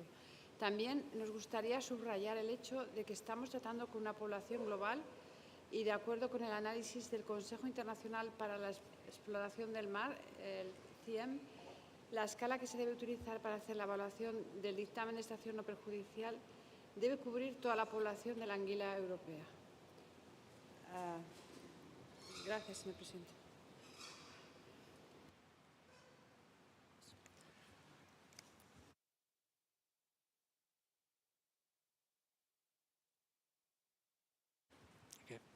So thank you for that observation, European Union, but it doesn't seem to me that you're looking for any amendments to the text at this stage, but you can tell me if I got that wrong. Having no further requests from parties, I then will offer the floor to observers. So if there are any requests for the floor, I see IUCN, so you have the floor. Thank you, Chair. This intervention is given on behalf of IUCN, Traffic, WWF, and ZSL. The documents submitted to the 75th meeting of the Standing Committee on Anguillid Eels, SC 75 Doc 12, outlined a number of ongoing challenges that were identified in the report entitled Status of Use and Trade in Anguillid Eels, contained in Annex 4 to document SC 74 Doc 64.1. It is our opinion that while there has been a huge amount of cooperation and collaboration to address these, many are ongoing and were previously identified in reports submitted to CITES in 2018. As such, due to the complex global patterns in eel trade, we believe that further efforts are required to address the challenges summarized within the document for all anguilla species in international trade. We therefore support the recommendation for key export and import and re-export countries who did not respond to notification 2020/018 to do so. We are pleased to see that the amendments to the decisions as proposed by the UK delegation, which recognise the need for strengthening both coordination between export, import and transit countries of anguillid eels and reporting of said trade. Additionally, as many of these issues are ongoing, continued measures for anguillid eels are warranted, and we support the proposal to develop a resolution for the genus. Finally, we would like to draw the parties' attention to the 2023 International Council for the Exploration of the Sea, ICES, Advice for the European Eel, published earlier this month. ICES advises zero catch for all life stages across the species' entire range, and that all non-fisheries-related anthropogenic mortalities should also be zero. The ICES advice reflects the scale of concern for the species across its entire range, and all parties harvesting and/or trading European eel should be mindful of this. Thank you. Thank you, IUCN. Before concluding on this, I was going to offer the floor to the Secretariat to maybe explain why some of the texts they had proposed for deletion and which the United States wanted to retain, to explain their rationale behind that. So, Secretariat, you have the floor. Yes, thank you, Chair. If I understand correct, the United States is referring to the text within 90 days of the close of the 19th meeting of the Conference of the Parties, which we had proposed for deletion. The main reason we have proposed this, and we have done this in all decisions where there is a 90-day time-bound instruction to the Secretariat to issue notifications, for the reason that the decisions are only numbered and come into force 90 days after the meeting. So it's kind of impossible for us to issue a notification before this time. And that is the reason why we have proposed deletion of this text, and we have done it as a general rule in decisions. This does not mean that we intend to delay issuing the notification. It's just, in practical terms, it does not make sense to retain this text. So I hope that clarifies our suggested deletion. So with that explanation, United States, would you then be content for that text to be deleted, as suggested by the Secretariat? Yes, thank you, Chair, for that, or thank you, Secretary, for that explanation, and yes, we're fine with that. Thanks. Thank you. Just one moment.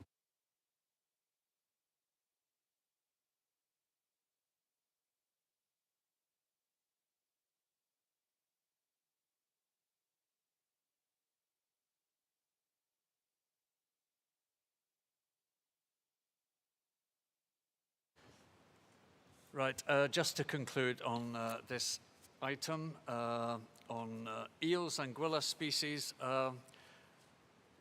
we've had a number of changes proposed by the United Kingdom, which they have read out into the record.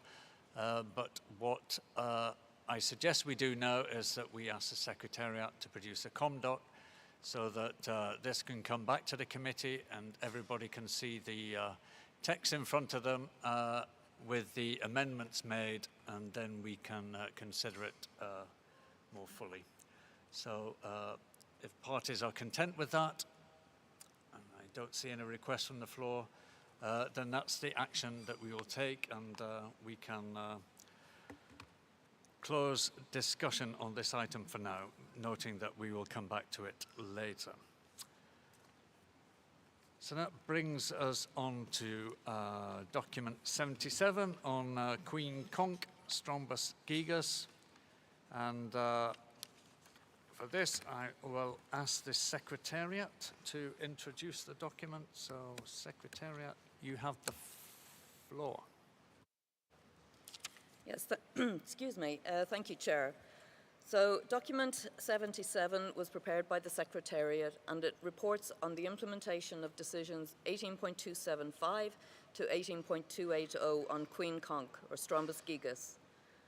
Concerning decision 18.275, the Secretariat notes that range states of Queen Conch already report on activities that are referred to under this decision to meetings of the CFMC, OSPESCA, WICFC, CRFM, and CITES Working Group on Queen Conch. I'll call it the Queen Conch Working Group from now on, so it's not so complicated. So these meetings are attended by member countries that engage in the harvest and management of and/or trade in Queen Conch, and include people from national institutions, entities and authorities responsible for the implementation of policy, legal and operational aspects of fisheries management, and/or implementation of CITES. So the Secretariat proposes a new decision that makes specific reference to this working group on Queen Conch to avoid the need for parties to report this information twice. The Secretariat also proposes to add an instruction for the Animals Committee and the Standing Committee to consider the reports of the meetings of the Queen Conch Working Group and make recommendations based on their conclusions. And these working group reports include many important conclusions and recommendations that will be useful in developing targeted actions by CITES in relation to Queen Conch. The document reports on several recommendations on conservation, trade and management of Queen Conch coming from the meetings of the Queen Conch Working Group, and also its Scientific, Statistical and Technical Advisory Group, or STAG, including several projects that are in the planning stage. The report also provides some information on the Blue Biotrade project on Queen Conch, where the Secretariat has been working closely with the United Nations Conference on Trade and Development, or UNCTAD, and the Organization of Eastern Caribbean States, OECS, on a project entitled Seizing the Trade and Business Potential of Blue Biotrade Products for Promoting Sustainable Livelihoods and Conservation of Marine Biodiversity in Selected Organization of Eastern Caribbean States countries. The overall objective of the project is to empower small-scale coastal producers from OECS member states to produce and trade Queen Conch products in domestic, regional, and international markets under the Blue Biotrade environmental, social, and economic sustainability criteria, including CITES provisions concerning international trade in the species. So the beneficiary countries in the first phase of this project are Grenada, St. Lucia, and St. Vincent and the Grenadines. And in this context, I would like to draw your attention to a side event that will be co-hosted by CITES, FAO, and UNCTAD, entitled CITES and Fisheries, Partnerships for Legal, Sustainable, and Traceable Trade in Commercially Exploited Aquatic Species. And this side event will be held on Friday, 18th of November, in Canal 3 at 5:15. So returning to this document, based on the outcomes of the meetings of the Queen Conch Working Group, the Secretariat has concluded that parties have faced several challenges in recent years, in part due to the impacts of the COVID-19 pandemic. And as a result, there has been little progress made by parties since the previous COP. It would appear that much work remains to be done to fully implement the COP18 decisions on Queen Conch. And the Secretariat is of the view that it is important for this work to continue and for the Conference of the Parties to monitor its progress. Consequently, the Secretariat proposes a revised set of decisions that seek to avoid the need for range states to produce similar reports to CITES and the Queen Conch Working Group, focuses on those elements that are of greatest concerns to CITES, and makes reporting lines clearer. So you can find these proposed draft decisions on Queen Conch in Annex 1 to the present document, and the Secretariat also recommends the deletion of decisions 18.275 to 18.280. Thank you, Chair. Thank you, Secretariat. Some positive work underway there with a collaborative approach across a range of bodies. But we are invited to adopt the draft decisions in Annex 1. So I open those to comments from parties.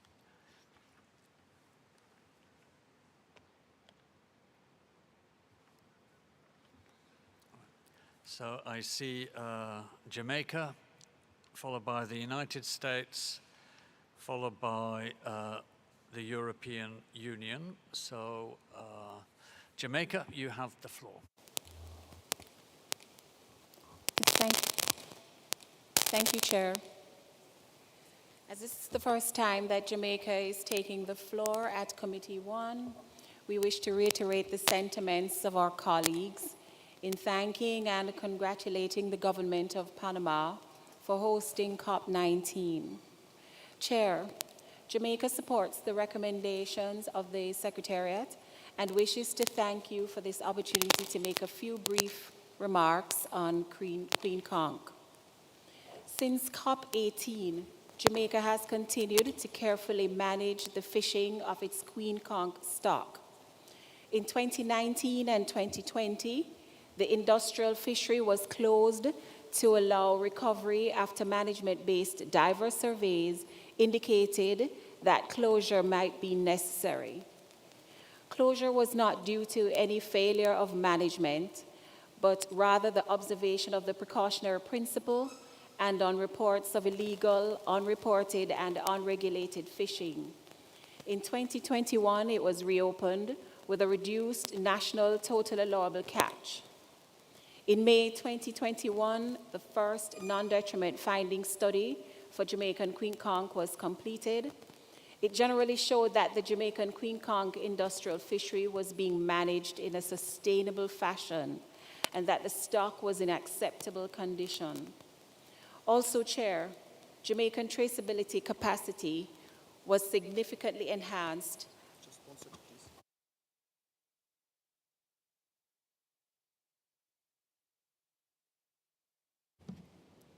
Thank you. My apologies. If I may just restart. Also, Chair, Jamaican traceability capacity was significantly enhanced by the completion of 3 Queen Conch genetic profiling studies between 2017 and 2021. These indicated that there was a weak connection between the Jamaican Queen Conch stocks and those in the Bahamas, Belize, Honduras, and the Dutch Antilles to the south. The Jamaica stock appears to be distinct from another down-current stock in Mexico and it seems to be self-recruiting. There is now the potential for improved traceability of exported Jamaica Queen Conch product. In closing, Jamaica wishes to recommend a thorough examination by range states of methods for reducing processing waste by development of value-added products and to find more uses for shells.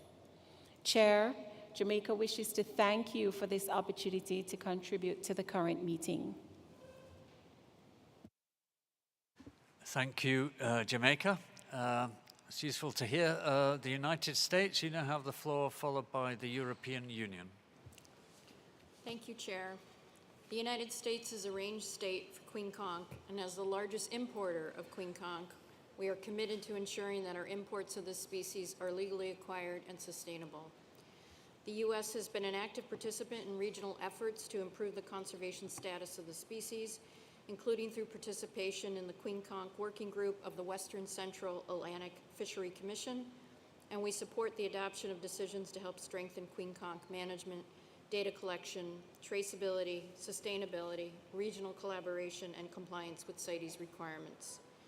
As such, the United States supports the draft decisions 19AA to 19DD proposed by the Secretariat to extend the mandates articulated in these decisions on Queen Conch, given the importance of this work.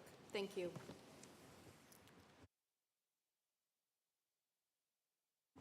Thank you, United States. I give the floor to the European Union, followed by Belize, then the Bahamas. EU? Yep. Thank you, Chair. I speak on behalf of the EU and its member states and the Caribbean part of the Kingdom of the Netherlands. We thank the Secretariat for preparing the document. Being range states to this species, we strongly support the collaborative effort to protect this species adequately. We support the draft decisions 19AA to 19DD in Annex 1 to the present document, and deleting decisions 18275 to 18.280. But we would like to retain decision 18.278 little b, and to be included into the new decision 19BB. Decision 18278B is directed to the Secretariat to provide assistance to range states of Strombus gigas on relevant enforcement issues and report new development in this regard to the Standing Committee as appropriate. The reason for this request is that we still see the need to address enforcement issues also in relation to illegal trade, next to proposed activities undertaken by the established joint CFMC OSPESCA WCAF CRFM CITES Queen Conch Working Group. Also, as mentioned in the document, under paragraph 12, the funds made available for implementing decision 18.278 is still to be allocated, if understood correctly. We are of the opinion it will be beneficial, next to the other proposed updates, to have the results reported back to the Standing Committee as appropriate. Further, considering the importance of regional cooperation, we welcome the opportunity for the relevant CITES authorities to collaborate in the joint Queen Conch Working Group. In this respect, we also appreciate decision 19BBC directed to the Secretariat to provide updates on relevant activities of the Joint Working Group on Queen Conch to the Animals Committee and the Standing Committee as appropriate. Thank you, Chair. Thank you, EU. One moment.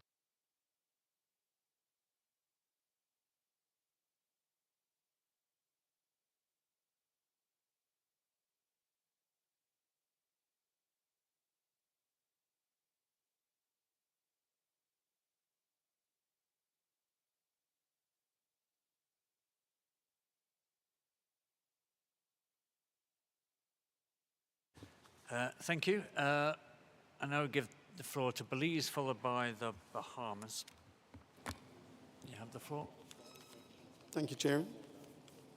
As Belize is the first time taking the floor, would like to congratulate you on your appointment as chair of this committee, and also thank the government of Panama for wonderfully hosting this event.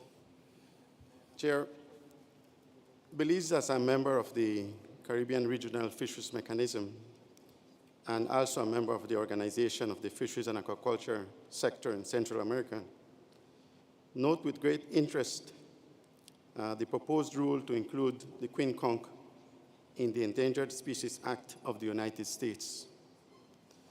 As a producer and exporter of queen conch meat to the United States, which is the main importer of this fishery product in the world, Belize would like to echo the concern of the CRFM member states regarding the possible implications of an Endangered Species Act listing of the queen conch. I'd like to draw your attention to a document that was produced by the Caribbean Regional Fisheries Mechanism and which was submitted to the United States government, where CRFM is asserting, is making the point that there has been significant work at the regional level to improve the management of the species through the efforts of the Queen Conch Working Group, which is composed of CRFM, OSPESCA, the Caribbean Fishery Management Council, and CITES, and also the Western Central Atlantic Fishery Commission of the FAO. And at the national level, there have been several efforts in the implementation of CITES requirements and regulations. Therefore, in proposing to list the queen conch under the Endangered Species Act, it is seen as if these efforts also need to be taken into consideration. While we recognize that there is need to improve the conservation status of the queen conch, we are convinced that listing the species under the U.S. Endangered Species Act may not be justified at this time, as the best available information at the country level within the OSPESCA and CRFM member states may not have been fully grasped and integrated in the document which is being used to justify the proposed ruling. If, however, the listing were to proceed, which we have no doubt that it will, and any protective measures are deemed necessary and introduced, they should carefully consider and develop in an inclusive, participatory, transparent, and holistic and integrated manner, taking into account the economic, social, environmental, and ecological considerations. The overall objective should be to ensure recovery and rebuilding of stocks and habitat where necessary in order to achieve responsible and sustainable use of the queen conch to meet the development needs of the countries and communities that rely upon the species. Finally, Mr. Chair, the CRFM is asking the United States to recognize the queen conch as a very important marine species in the CARICOM CRFM member states, where it is harvested and contributes significantly to local food security and nutrition, processing and for export, jobs, livelihoods, and social stability of several coastal communities.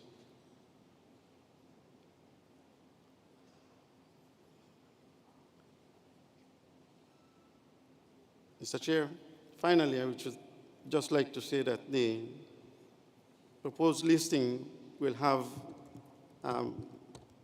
very negative effects on our countries that produce and export queen conch to the United States if it is listed under the Endangered Species Act. And I'm proposing on behalf of the fellow conch producers and exporters to ask the United States to consider the new information, all the new information that has been recently submitted, I believe, at the end, by the 7th of November. Thank you, Chair. Thank you, Belize, and we note all those comments. I take it you're content with the draft decisions as they stand. Again, I will Well, I'll give the floor to the Bahamas, then the United States of America has asked for the floor again, and given the circumstances, I'll permit that. So Bahamas, then the United States. Thank you, Chair. As this is the Bahamas' first time for COP19 and this committee meeting to address the conference, we would like to echo our colleagues in thanking Panama for their warm welcome and congratulations to your selection as chair of this committee for a productive meeting going forward, continuing and going forward. The Bahamas is a range state of this species, and we must remain on the pulse of protecting and utilizing this species in a sustainable manner, and we take into account the sentiments of our colleagues. We are in agreement with this document proposal and wish to express interest in joining the Queen Conch Working Group on this proposal. Thank you, Chair.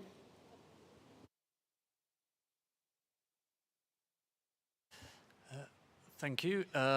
United States, I take it you may wish to respond to comments made earlier. You have the floor. Yes, thank you, Chair. I'd like to thank the representative from Belize for their comments. And just to note, the United States did propose the Queen Conch to be listed as a threatened species under our Domestic Endangered Species Act on September 7th, 2022. We currently have an open comment period that runs until December 15th, where we have asked any and all interested parties to submit information and comments to us. And we would appreciate any information that CRFM has and its members may wish to provide. We are also holding a public hearing that is open to all CRFM members, and they have been notified on November 21st at 5:30 p.m. Eastern Time, and we welcome everyone's participations, and we will note participation and note Belize's comments for our record in our decision-making on our Domestic Endangered Species Act decision. Thank you. Thank you, United States. I now open the floor for observers. If there are any requests. I don't see any, so just give me a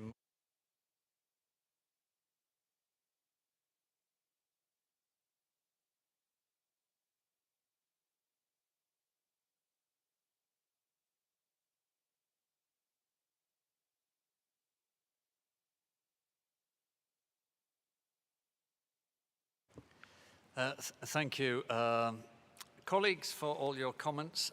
It's clear that there is a lot of support for the draft decisions as provided in Annex 1 by the Secretariat.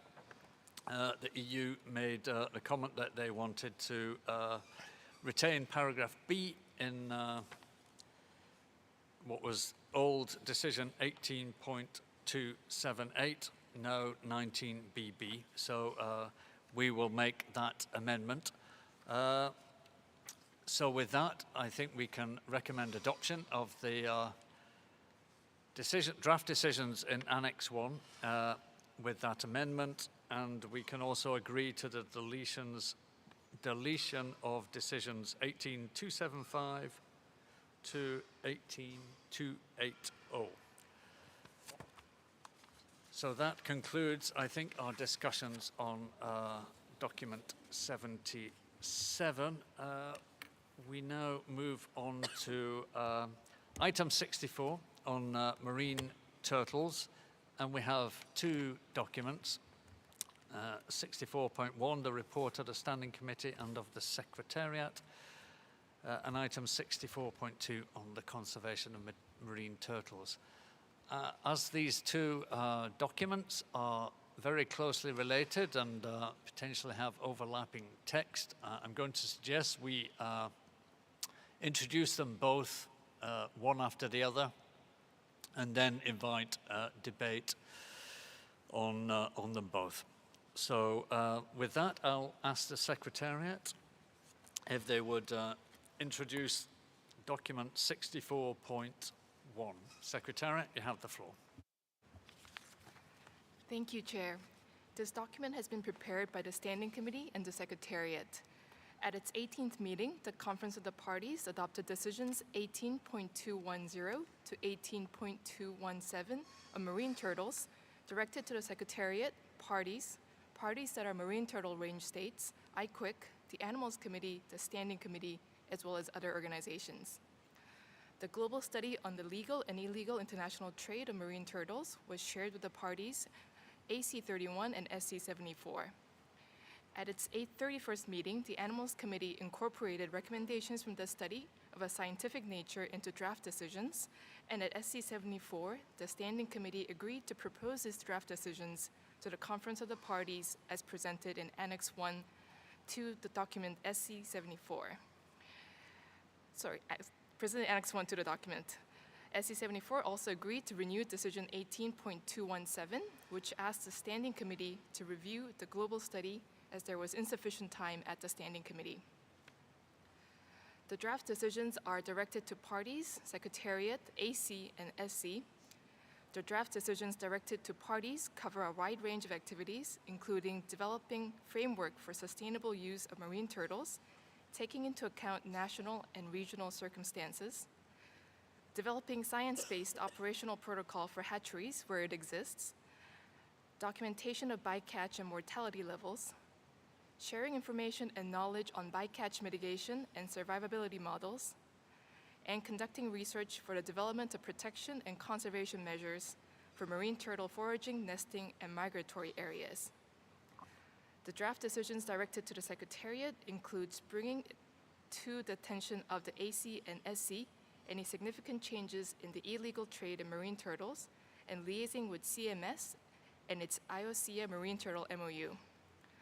The draft decisions directed to the Animals Committee invites the AC to make recommendations based on the information received, including the possible need of a new resolution on marine turtles, and the draft decision to the SC invites the Standing Committee to consider information brought to its attention and make recommendations. The Conference of the Parties is invited to renew Decision 18.217 and adopt the draft decisions contained in Annex 1 to the present document. Thank you, Chair.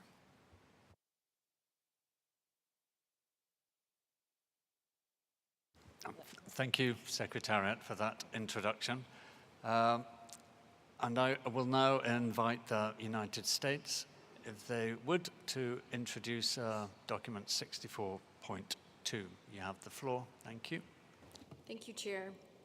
The United States is pleased to introduce CoP19 Doc 64.2, Conservation of Marine Turtles, on behalf of Brazil, Colombia, Costa Rica, Peru, and the United States.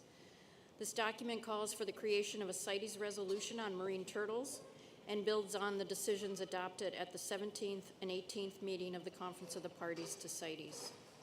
As background for this document, we remind CITES parties that COP17 adopted Decision 17.222, calling for a study on the legal and illegal international trade in marine turtles to identify areas where immediate mitigation efforts may be needed.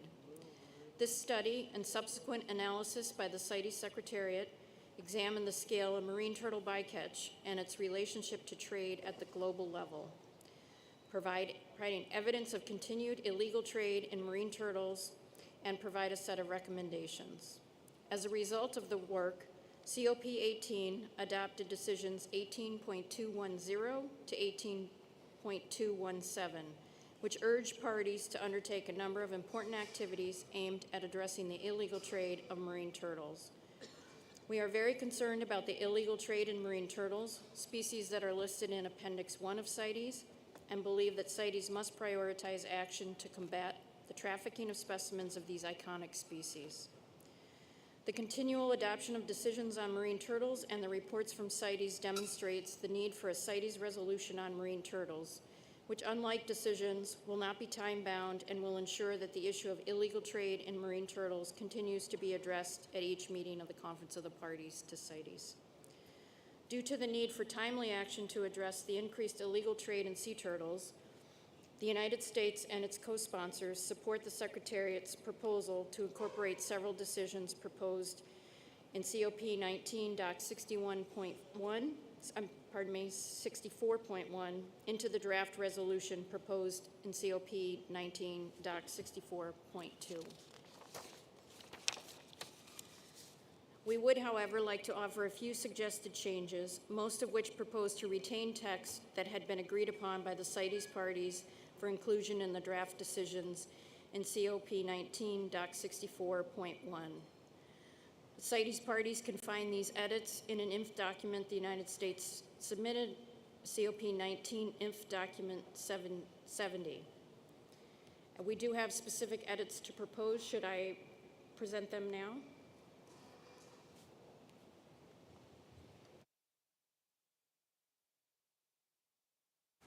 Yes, United States. Please, if you could do that now. Thank you.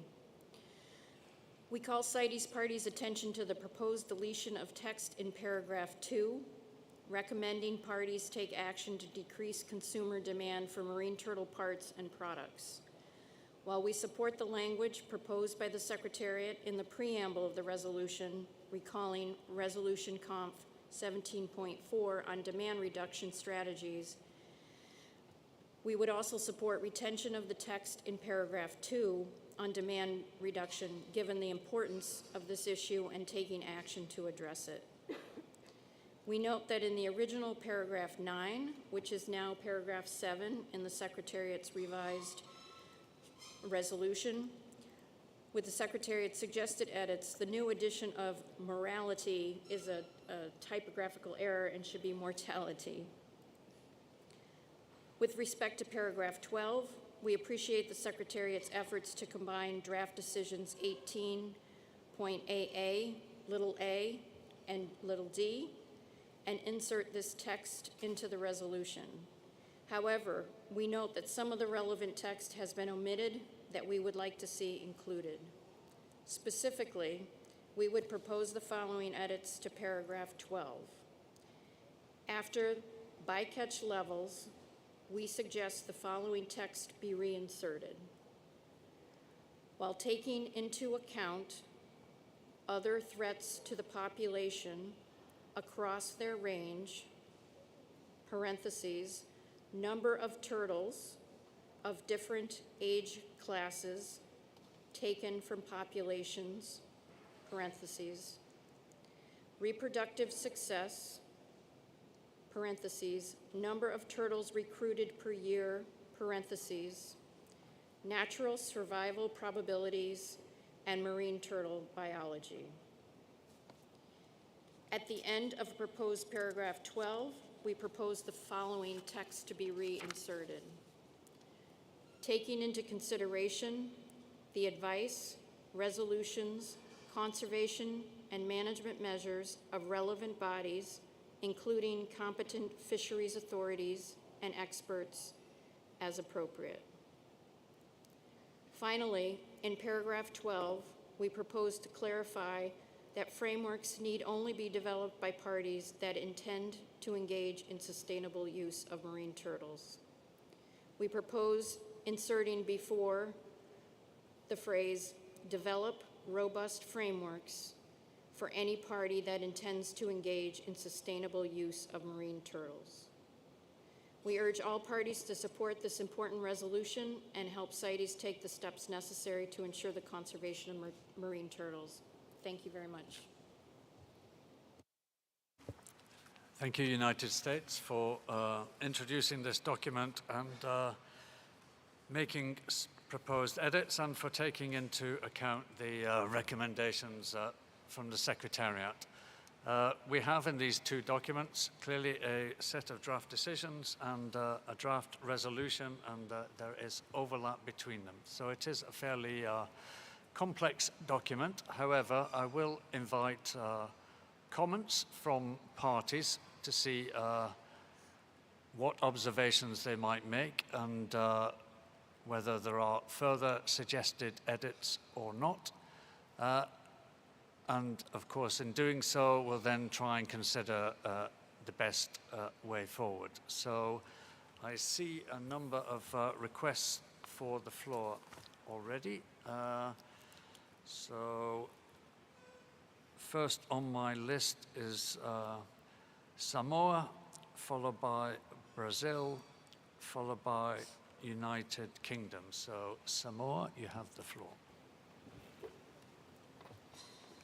Thank you, Mr. Chairman, for the opportunity. Samoa, for the first time, is taking the floor and would like to express our gratitude and sincere appreciation to the government of Panama for hosting us in your beautiful country. We would also like to compliment our dear Mr. Chairman on your leadership in chairing this committee. This intervention on item 64.2 is being made on behalf of the 7 parties of the Oceania region currently in attendance at this COP, namely Australia, Fiji, New Zealand, Papua New Guinea, Samoa, Solomon Islands, and Tonga. From our regional pre-COP meeting, we know other parties of our region are deeply concerned about the conservation of marine turtles.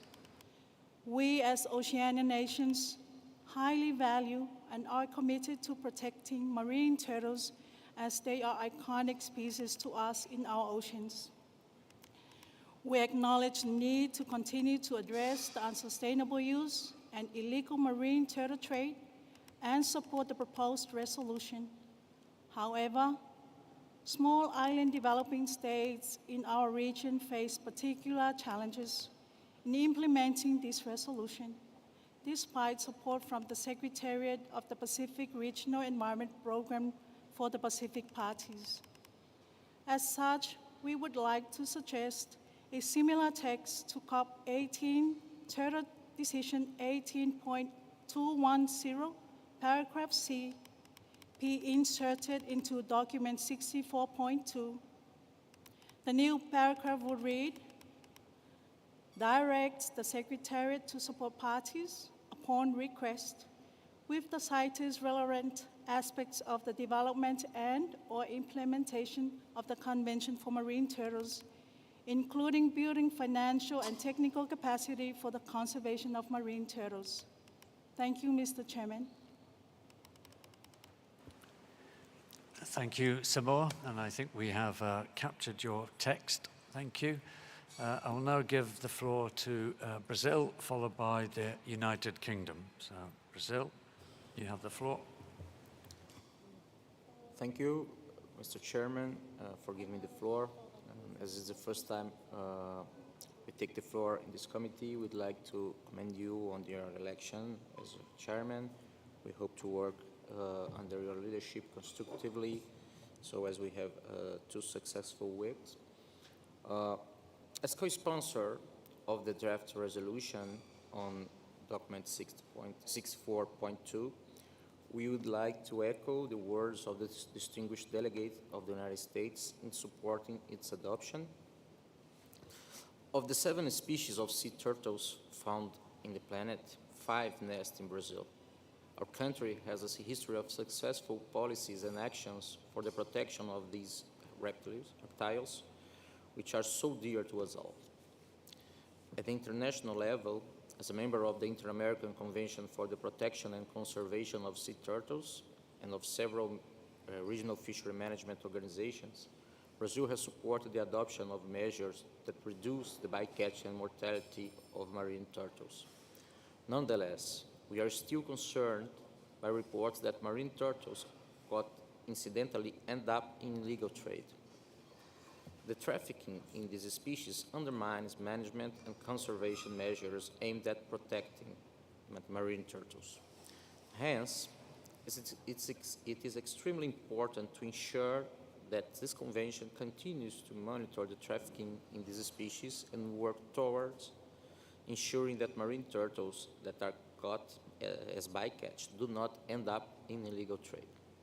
And Brazil, therefore, invites the parties to this convention to support the adoption of document 64.2 with the change proposed by the CITES Secretariat and further amendments proposed by the United States. Thank you.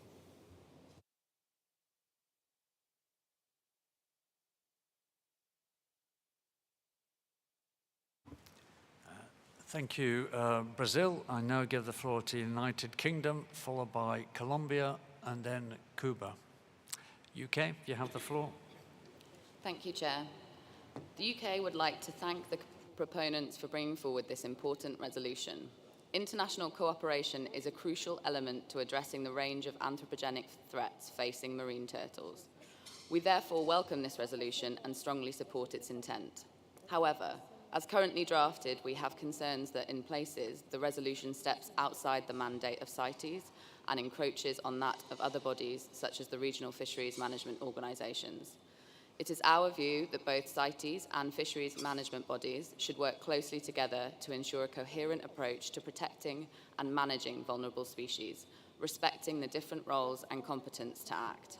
We therefore suggest the following drafting amendments which seek to ensure the role of CITES is clear.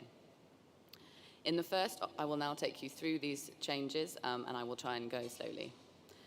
In the first operative paragraph, we propose the deletion of national regulations and international obligations to be replaced by CITES obligations. Whilst we agree with the importance of effectively implementing national and international regulations to protect turtles, we consider this should be constrained to CITES obligation to best reflect our mandate. In paragraph 6, we propose deleting "and habitat loss and degradation," as this again goes beyond the remit of CITES. In paragraph 5, we propose a technical correction using scientific instead of forensic. Finally, we propose amending paragraph 7 so that it reads, recommends parties address the illegal trade in marine turtles by working with relevant bodies and others to ensure effective fisheries management measures are in place, and capture in fisheries is not undermining efforts to tackle the illegal trade, including at the national level. Introducing best practice measures to reduce and document sea turtle, targeted, incidental, and bycatch. Assessing catch mortality based on the best scientific data available, and increasing observer coverage to capture adequate data in fisheries where marine turtles are caught.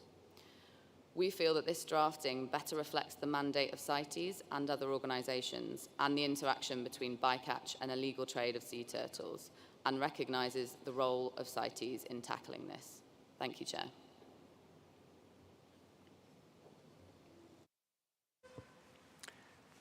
Thank you, United Kingdom. Now move on to Colombia, then Cuba, then India. So, Colombia, you have the floor. Muchas gracias, señor presidente. Queremos felicitarlo en su designación y le deseamos que tenga mucho éxito en su tarea.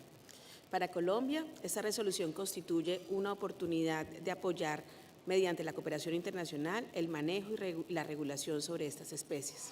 El gobierno colombiano ha establecido la protección del medio ambiente como una prioridad, incluyendo su biodiversidad. 5 especies de tortugas marinas han sido registradas en el Caribe colombiano, anidando o en forrajeo. Una de las principales amenazas registradas es el comercio ilegal de la tortuga carey para las artesanías. Desde 1960, Colombia ha adoptado medidas normativas para restringir el uso de esta especie, incluyendo vedas regionales y la lista de especies silvestres amenazadas de la diversidad biológica continental y marino-costera de Colombia. También hemos ejecutado acciones a nivel regional, declarando áreas protegidas diferentes para la protección de esta especie. Allí se encuentran acciones estratégicas de monitoreo y control para la protección y conservación de 4 especies tortugas marinas, especialmente en el área del Distrito Regional de Manejo Integrado en el Pacífico, en Antioquia, perdón. Reconocemos entonces los retos que hay frente al abordaje de la problemática del comercio ilegal de estas especies y la interacción con actividades de pesca, las cuales el gobierno colombiano espera superar y para lo cual la adopción de esta resolución constituye una oportunidad única. Muchas gracias.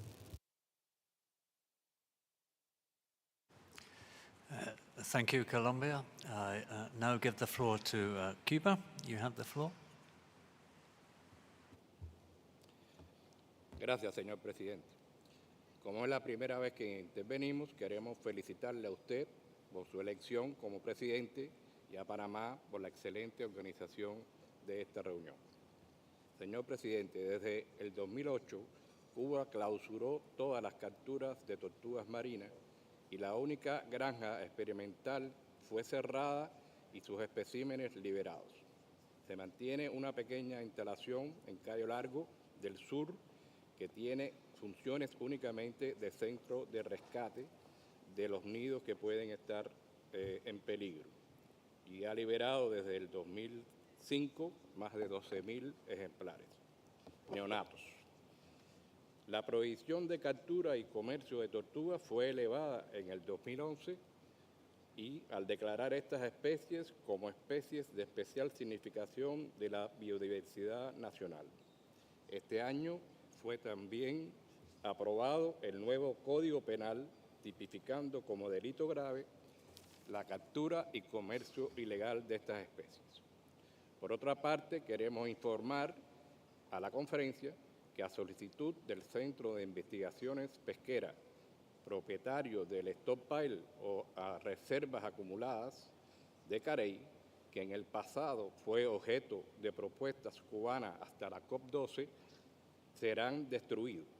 Han pasado más de 20 años desde la última propuesta y el mantenimiento y custodia de este almacén son muy costosos, por lo que ha iniciado el proceso de destrucción, que es de manera paulatina por problemas o de manera paulatina por razones logísticas únicamente, ya que se utilizan para ello altos hornos de una fábrica de cemento cercana a la institución.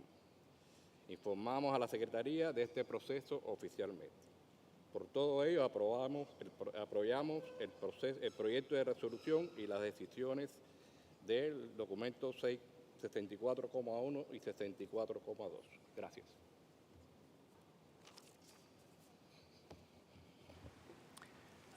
Thank you, Cuba. I give the floor to India, followed by European Union and then Japan. India, you have the floor. Thank you, Chair. Since India is taking the floor for the first time in the Committee 1, we would like to congratulate you on being elected as the chair of the committee and appreciate your leadership. As we had apprised the Standing Committee at its 74th meeting, India has adopted a Marine Turtle Action Plan for the period 2021 to 2026, which covers many of the aspects covered in the proposed draft resolution in CoP19 Doc 64.2. We support the adoption of a specific resolution for the conservation of marine turtles and would like to participate in any working group formed for this purpose. Thank you, Chair. Thank you, India. That's noted. My next speaker is the European Union, followed by Japan, then Senegal. So, EU, you have the floor. Thank you, Chair.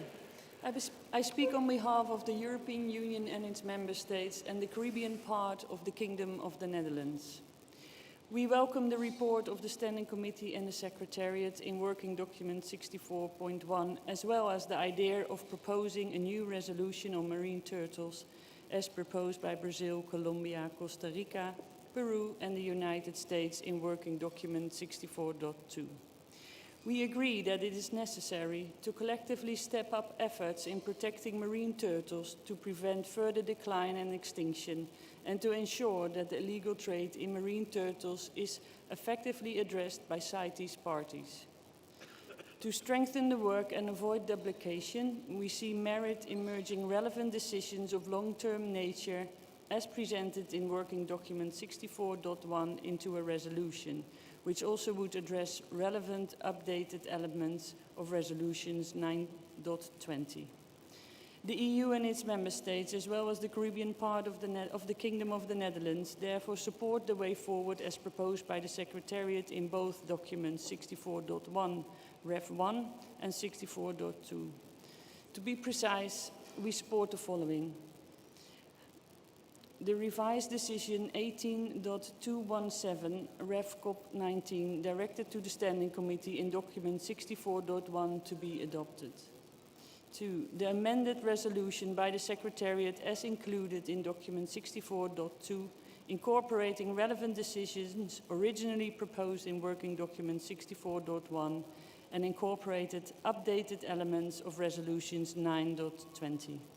And finally, the repeal of resolutions 9.20. This does not mean we do not support the amendments made during the meeting today per se. We will need time to study them. Thank you, Chair. Thank you, European Union. I give the floor to Japan, followed by Senegal, then Costa Rica. Thank you, Chairperson. As commented by Secretariat, Resolution COP 9.20 on the guideline for evaluating the marine turtle ranching proposal has already been adopted. And the draft decision in DOC 64.1 and the new draft resolution by US and 4 other countries in the DOC 64.2 has some overlap in their content. Therefore, we support the Secretariat's recommendation to consider a new draft resolution integrating them in the next standing committee and COP20 in order to avoid the duplication of the work efficiently and achieve the consistency in the relevant document on sea turtles. Basically, Japan supports the Secretariat draft resolution in DOC 64.2, but we have two comments in it. In the seventh paragraph of the preamble, beginning with recalling also that resolution conf point 17.4 in the introduction, Japan would like to add the wording of illegally taken before the word marine turtle part and product in the last line. This is Japan's first comment. Japan's second comment is that in the second paragraph of the main text of the resolution,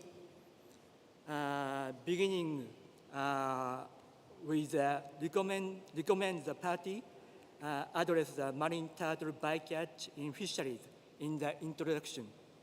Japan would like to replace the third line of including observer coverage in fisheries where bycatch of the marine turtle is an issue with the following sentence: continue improving the observer program through the RFMOs/RFMBs framework in fisheries where bycatch of the marine turtle is not adequately addressed.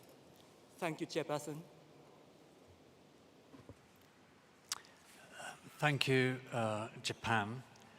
I now move on to Senegal, followed by Costa Rica and Peru. Senegal, you have the floor. Merci beaucoup, Monsieur le Président. Donc, par rapport à ces projets de résolution 64.1 et 64.2, donc je tiens toujours à rappeler tout d'abord que les espèces de tortues au niveau du Sénégal sont intégralement protégées. Donc, on ne peut pas les exploiter si ce n'est que dans un but scientifique. Donc, cela revient à dire tout simplement que ces projets de résolution entrent à droite ligne avec la politique de conservation au niveau du Sénégal. Donc, d'ailleurs, il y a 5 espèces de tortues marines qui sont signalées au Sénégal. Donc, à cet effet, donc, le Sénégal a eu à élaborer un plan d'action national pour la conservation de ces tortues. Mais il y a certains manquements que nous voulons souligner ici. Peut-être c'est par rapport à la capacitation, donc qui est une nécessité pour le suivi de ces espèces. Donc après ces projets de résolution, donc nous invitons donc à adopter ces projets de résolution, donc en prenant en compte donc les changements formulés par le secrétariat et les États-Unis. Voilà, merci beaucoup.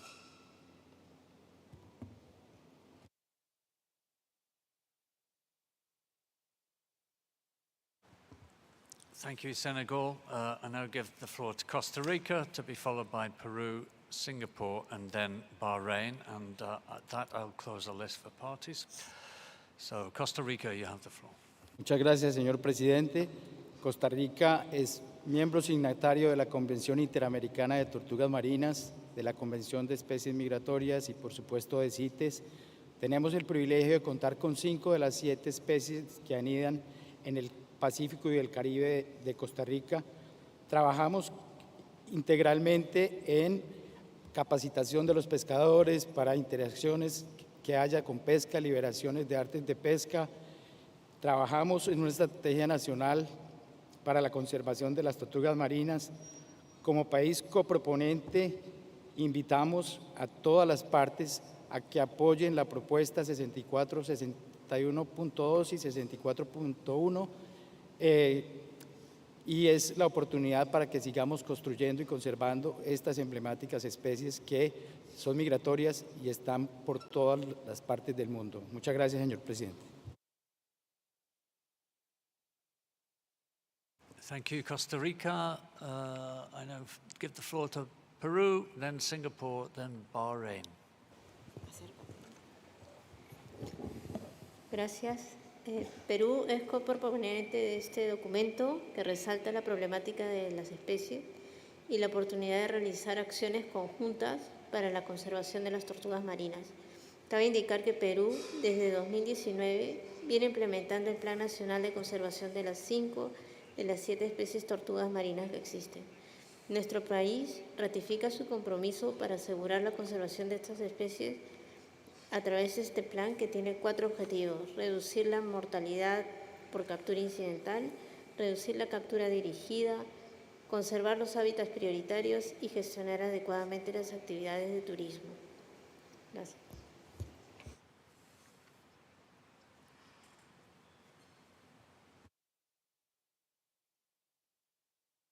Thank you, Peru. I give the floor now to Singapore, then Bahrain.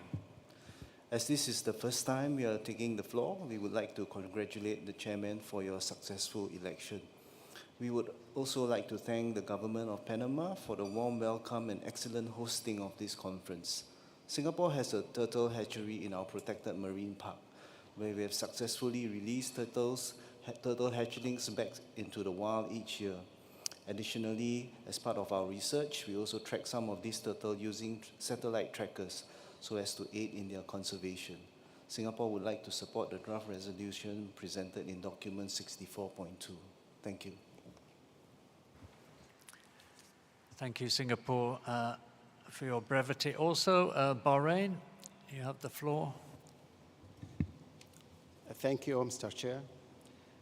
Since this is the first time Bahrain taking the floor, we would like to thank the Republic of Panama for hosting this important meeting, and would like also to congratulate you to chair this committee. Bahrain would like to welcome this document, and also would like to mention that we already enacted laws to control the hunting and trade of all types of turtles since 19th of the last century. Also, we prohibited trawling and fishing in order to control the bycatch of turtles.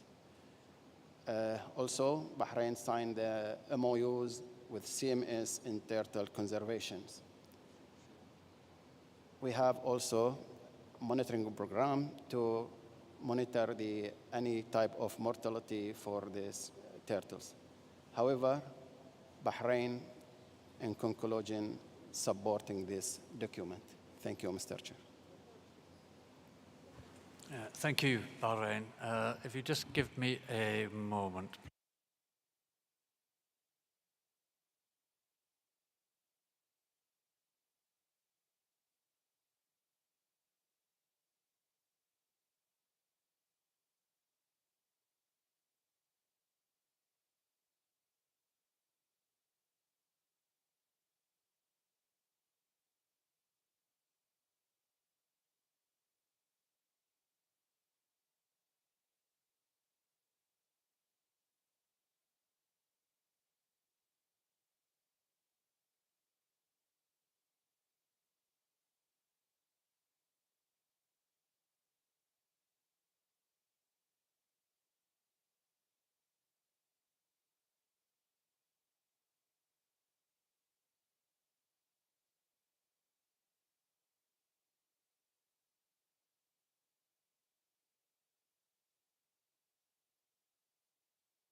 So thank you, colleagues, for your patience. Clearly, we've had lots of support for draft decisions and a draft resolution, and clearly there's been lots of interventions relating to various paragraphs in the two kind of documents. It's clear we need a working group to be able to resolve all these in detail, and so that is my intention, to create a working group in the near future, before we finish today, with the interpreters' indulgence, if that's possible. I do want to, I know I'm very conscious that we haven't been able to give that much time to observers on this particular subject. So if there are any observers who would like to make a very, very brief intervention, then I open the floor now. I may not be able to accommodate you all, but you will all get the chance to offer to participate in the working group. So with that, I will open the floor quickly for observers, but if your comments could wait to a working group, then that would also be helpful. Okay, and I thank you for your cooperation in not pressing the buttons. That's very helpful to us, really. I know it's a topic that is of interest to a great many of you, and a great concern. So I'm thankful for your kind of forbearance in maybe not making your interventions. So with that, I will invite participation in the working group, and I'll begin by asking parties who wish to participate. If you press your button when I read your name out, please press your button again so that you disappear from my list. So, parties, I have the Netherlands, followed by the Bahamas, followed by Côte d'Ivoire, followed by Panama, followed by the United States, followed by the United Kingdom, followed by New Zealand, followed by Australia, followed by Somalia, followed by Peru, India, Maldives, Japan, Benin, Malaysia, Singapore, Mali, China, the Czech Republic, Sierra Leone, Costa Rica, Indonesia, Philippines, Senegal, Tonga, the Comoros, Brazil, Antigua and Barbuda, the European Union, and Samoa. So if your name has been read out, please press your microphone button. So I think that captures all the parties. So I now invite, I ask the same of observers, if anybody would like to participate.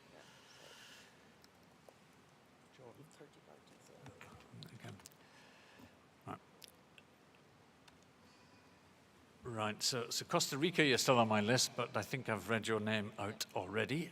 So I see WWF, Humane Society International, Sea Shepherd Legal, SPREP, South Pacific Regional Environment Program, the Convention on Migratory Species, Traffic, AZA, and PADI, P-A-D-I. And I think with that, we have very easily got a majority of parties in the working group. We will develop some terms of reference. We've heard all your interventions, so we know where there are requests to change things. So we will develop terms of reference. They will be along the lines of, taking note of the comments and interventions made here in Committee 1, for the working group to review the draft decisions in document 64.1 and the draft resolution in 64.2, taking into account the comments and amendments suggested by the Secretariat, which were supported by many, to come up with a set of revised decisions and a revised draft resolution which avoids duplication and redundancies, and we will ask you to focus specifically on the key paragraphs which have been the focus of interventions. We will look again to find a chair for that working group, so we will announce that at some point later as well. So we will, with the Secretariat's help, we will produce some draft terms of reference. We got all the participants identified. We'll provide a room and a date, and we will try to find a willing chair for this working group. It's a fairly complex, overlapping set of documents. I think, one moment.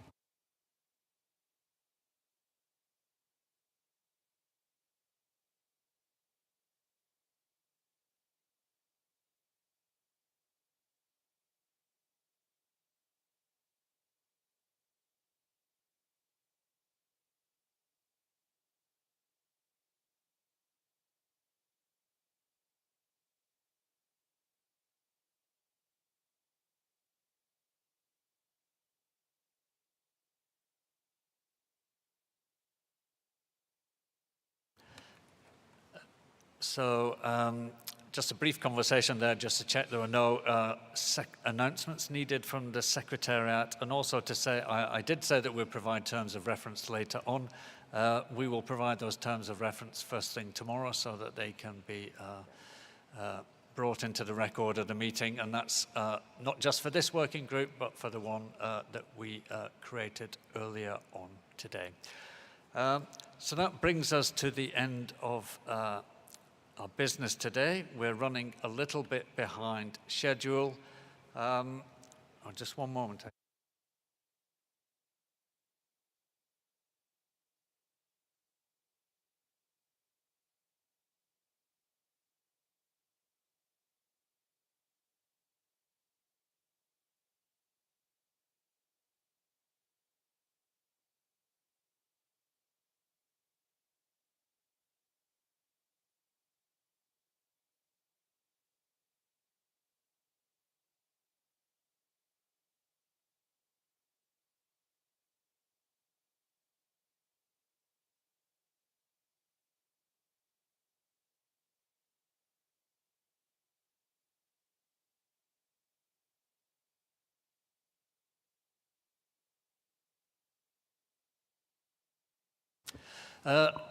We're just discussing how we handle the remaining items that we've not managed to open yet this afternoon.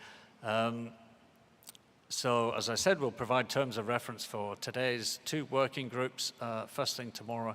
We will continue first thing tomorrow morning with our next two documents, which are on sharks and marine ornamentals, before then moving into the rest of tomorrow morning's agenda. So a bit of a knock-on spillover, I'm afraid. So with that, and with thanks to the interpreters for their indulgence, I will now close this afternoon's session of Committee 1. Thank you all, and I hope you have a good evening. Thank you.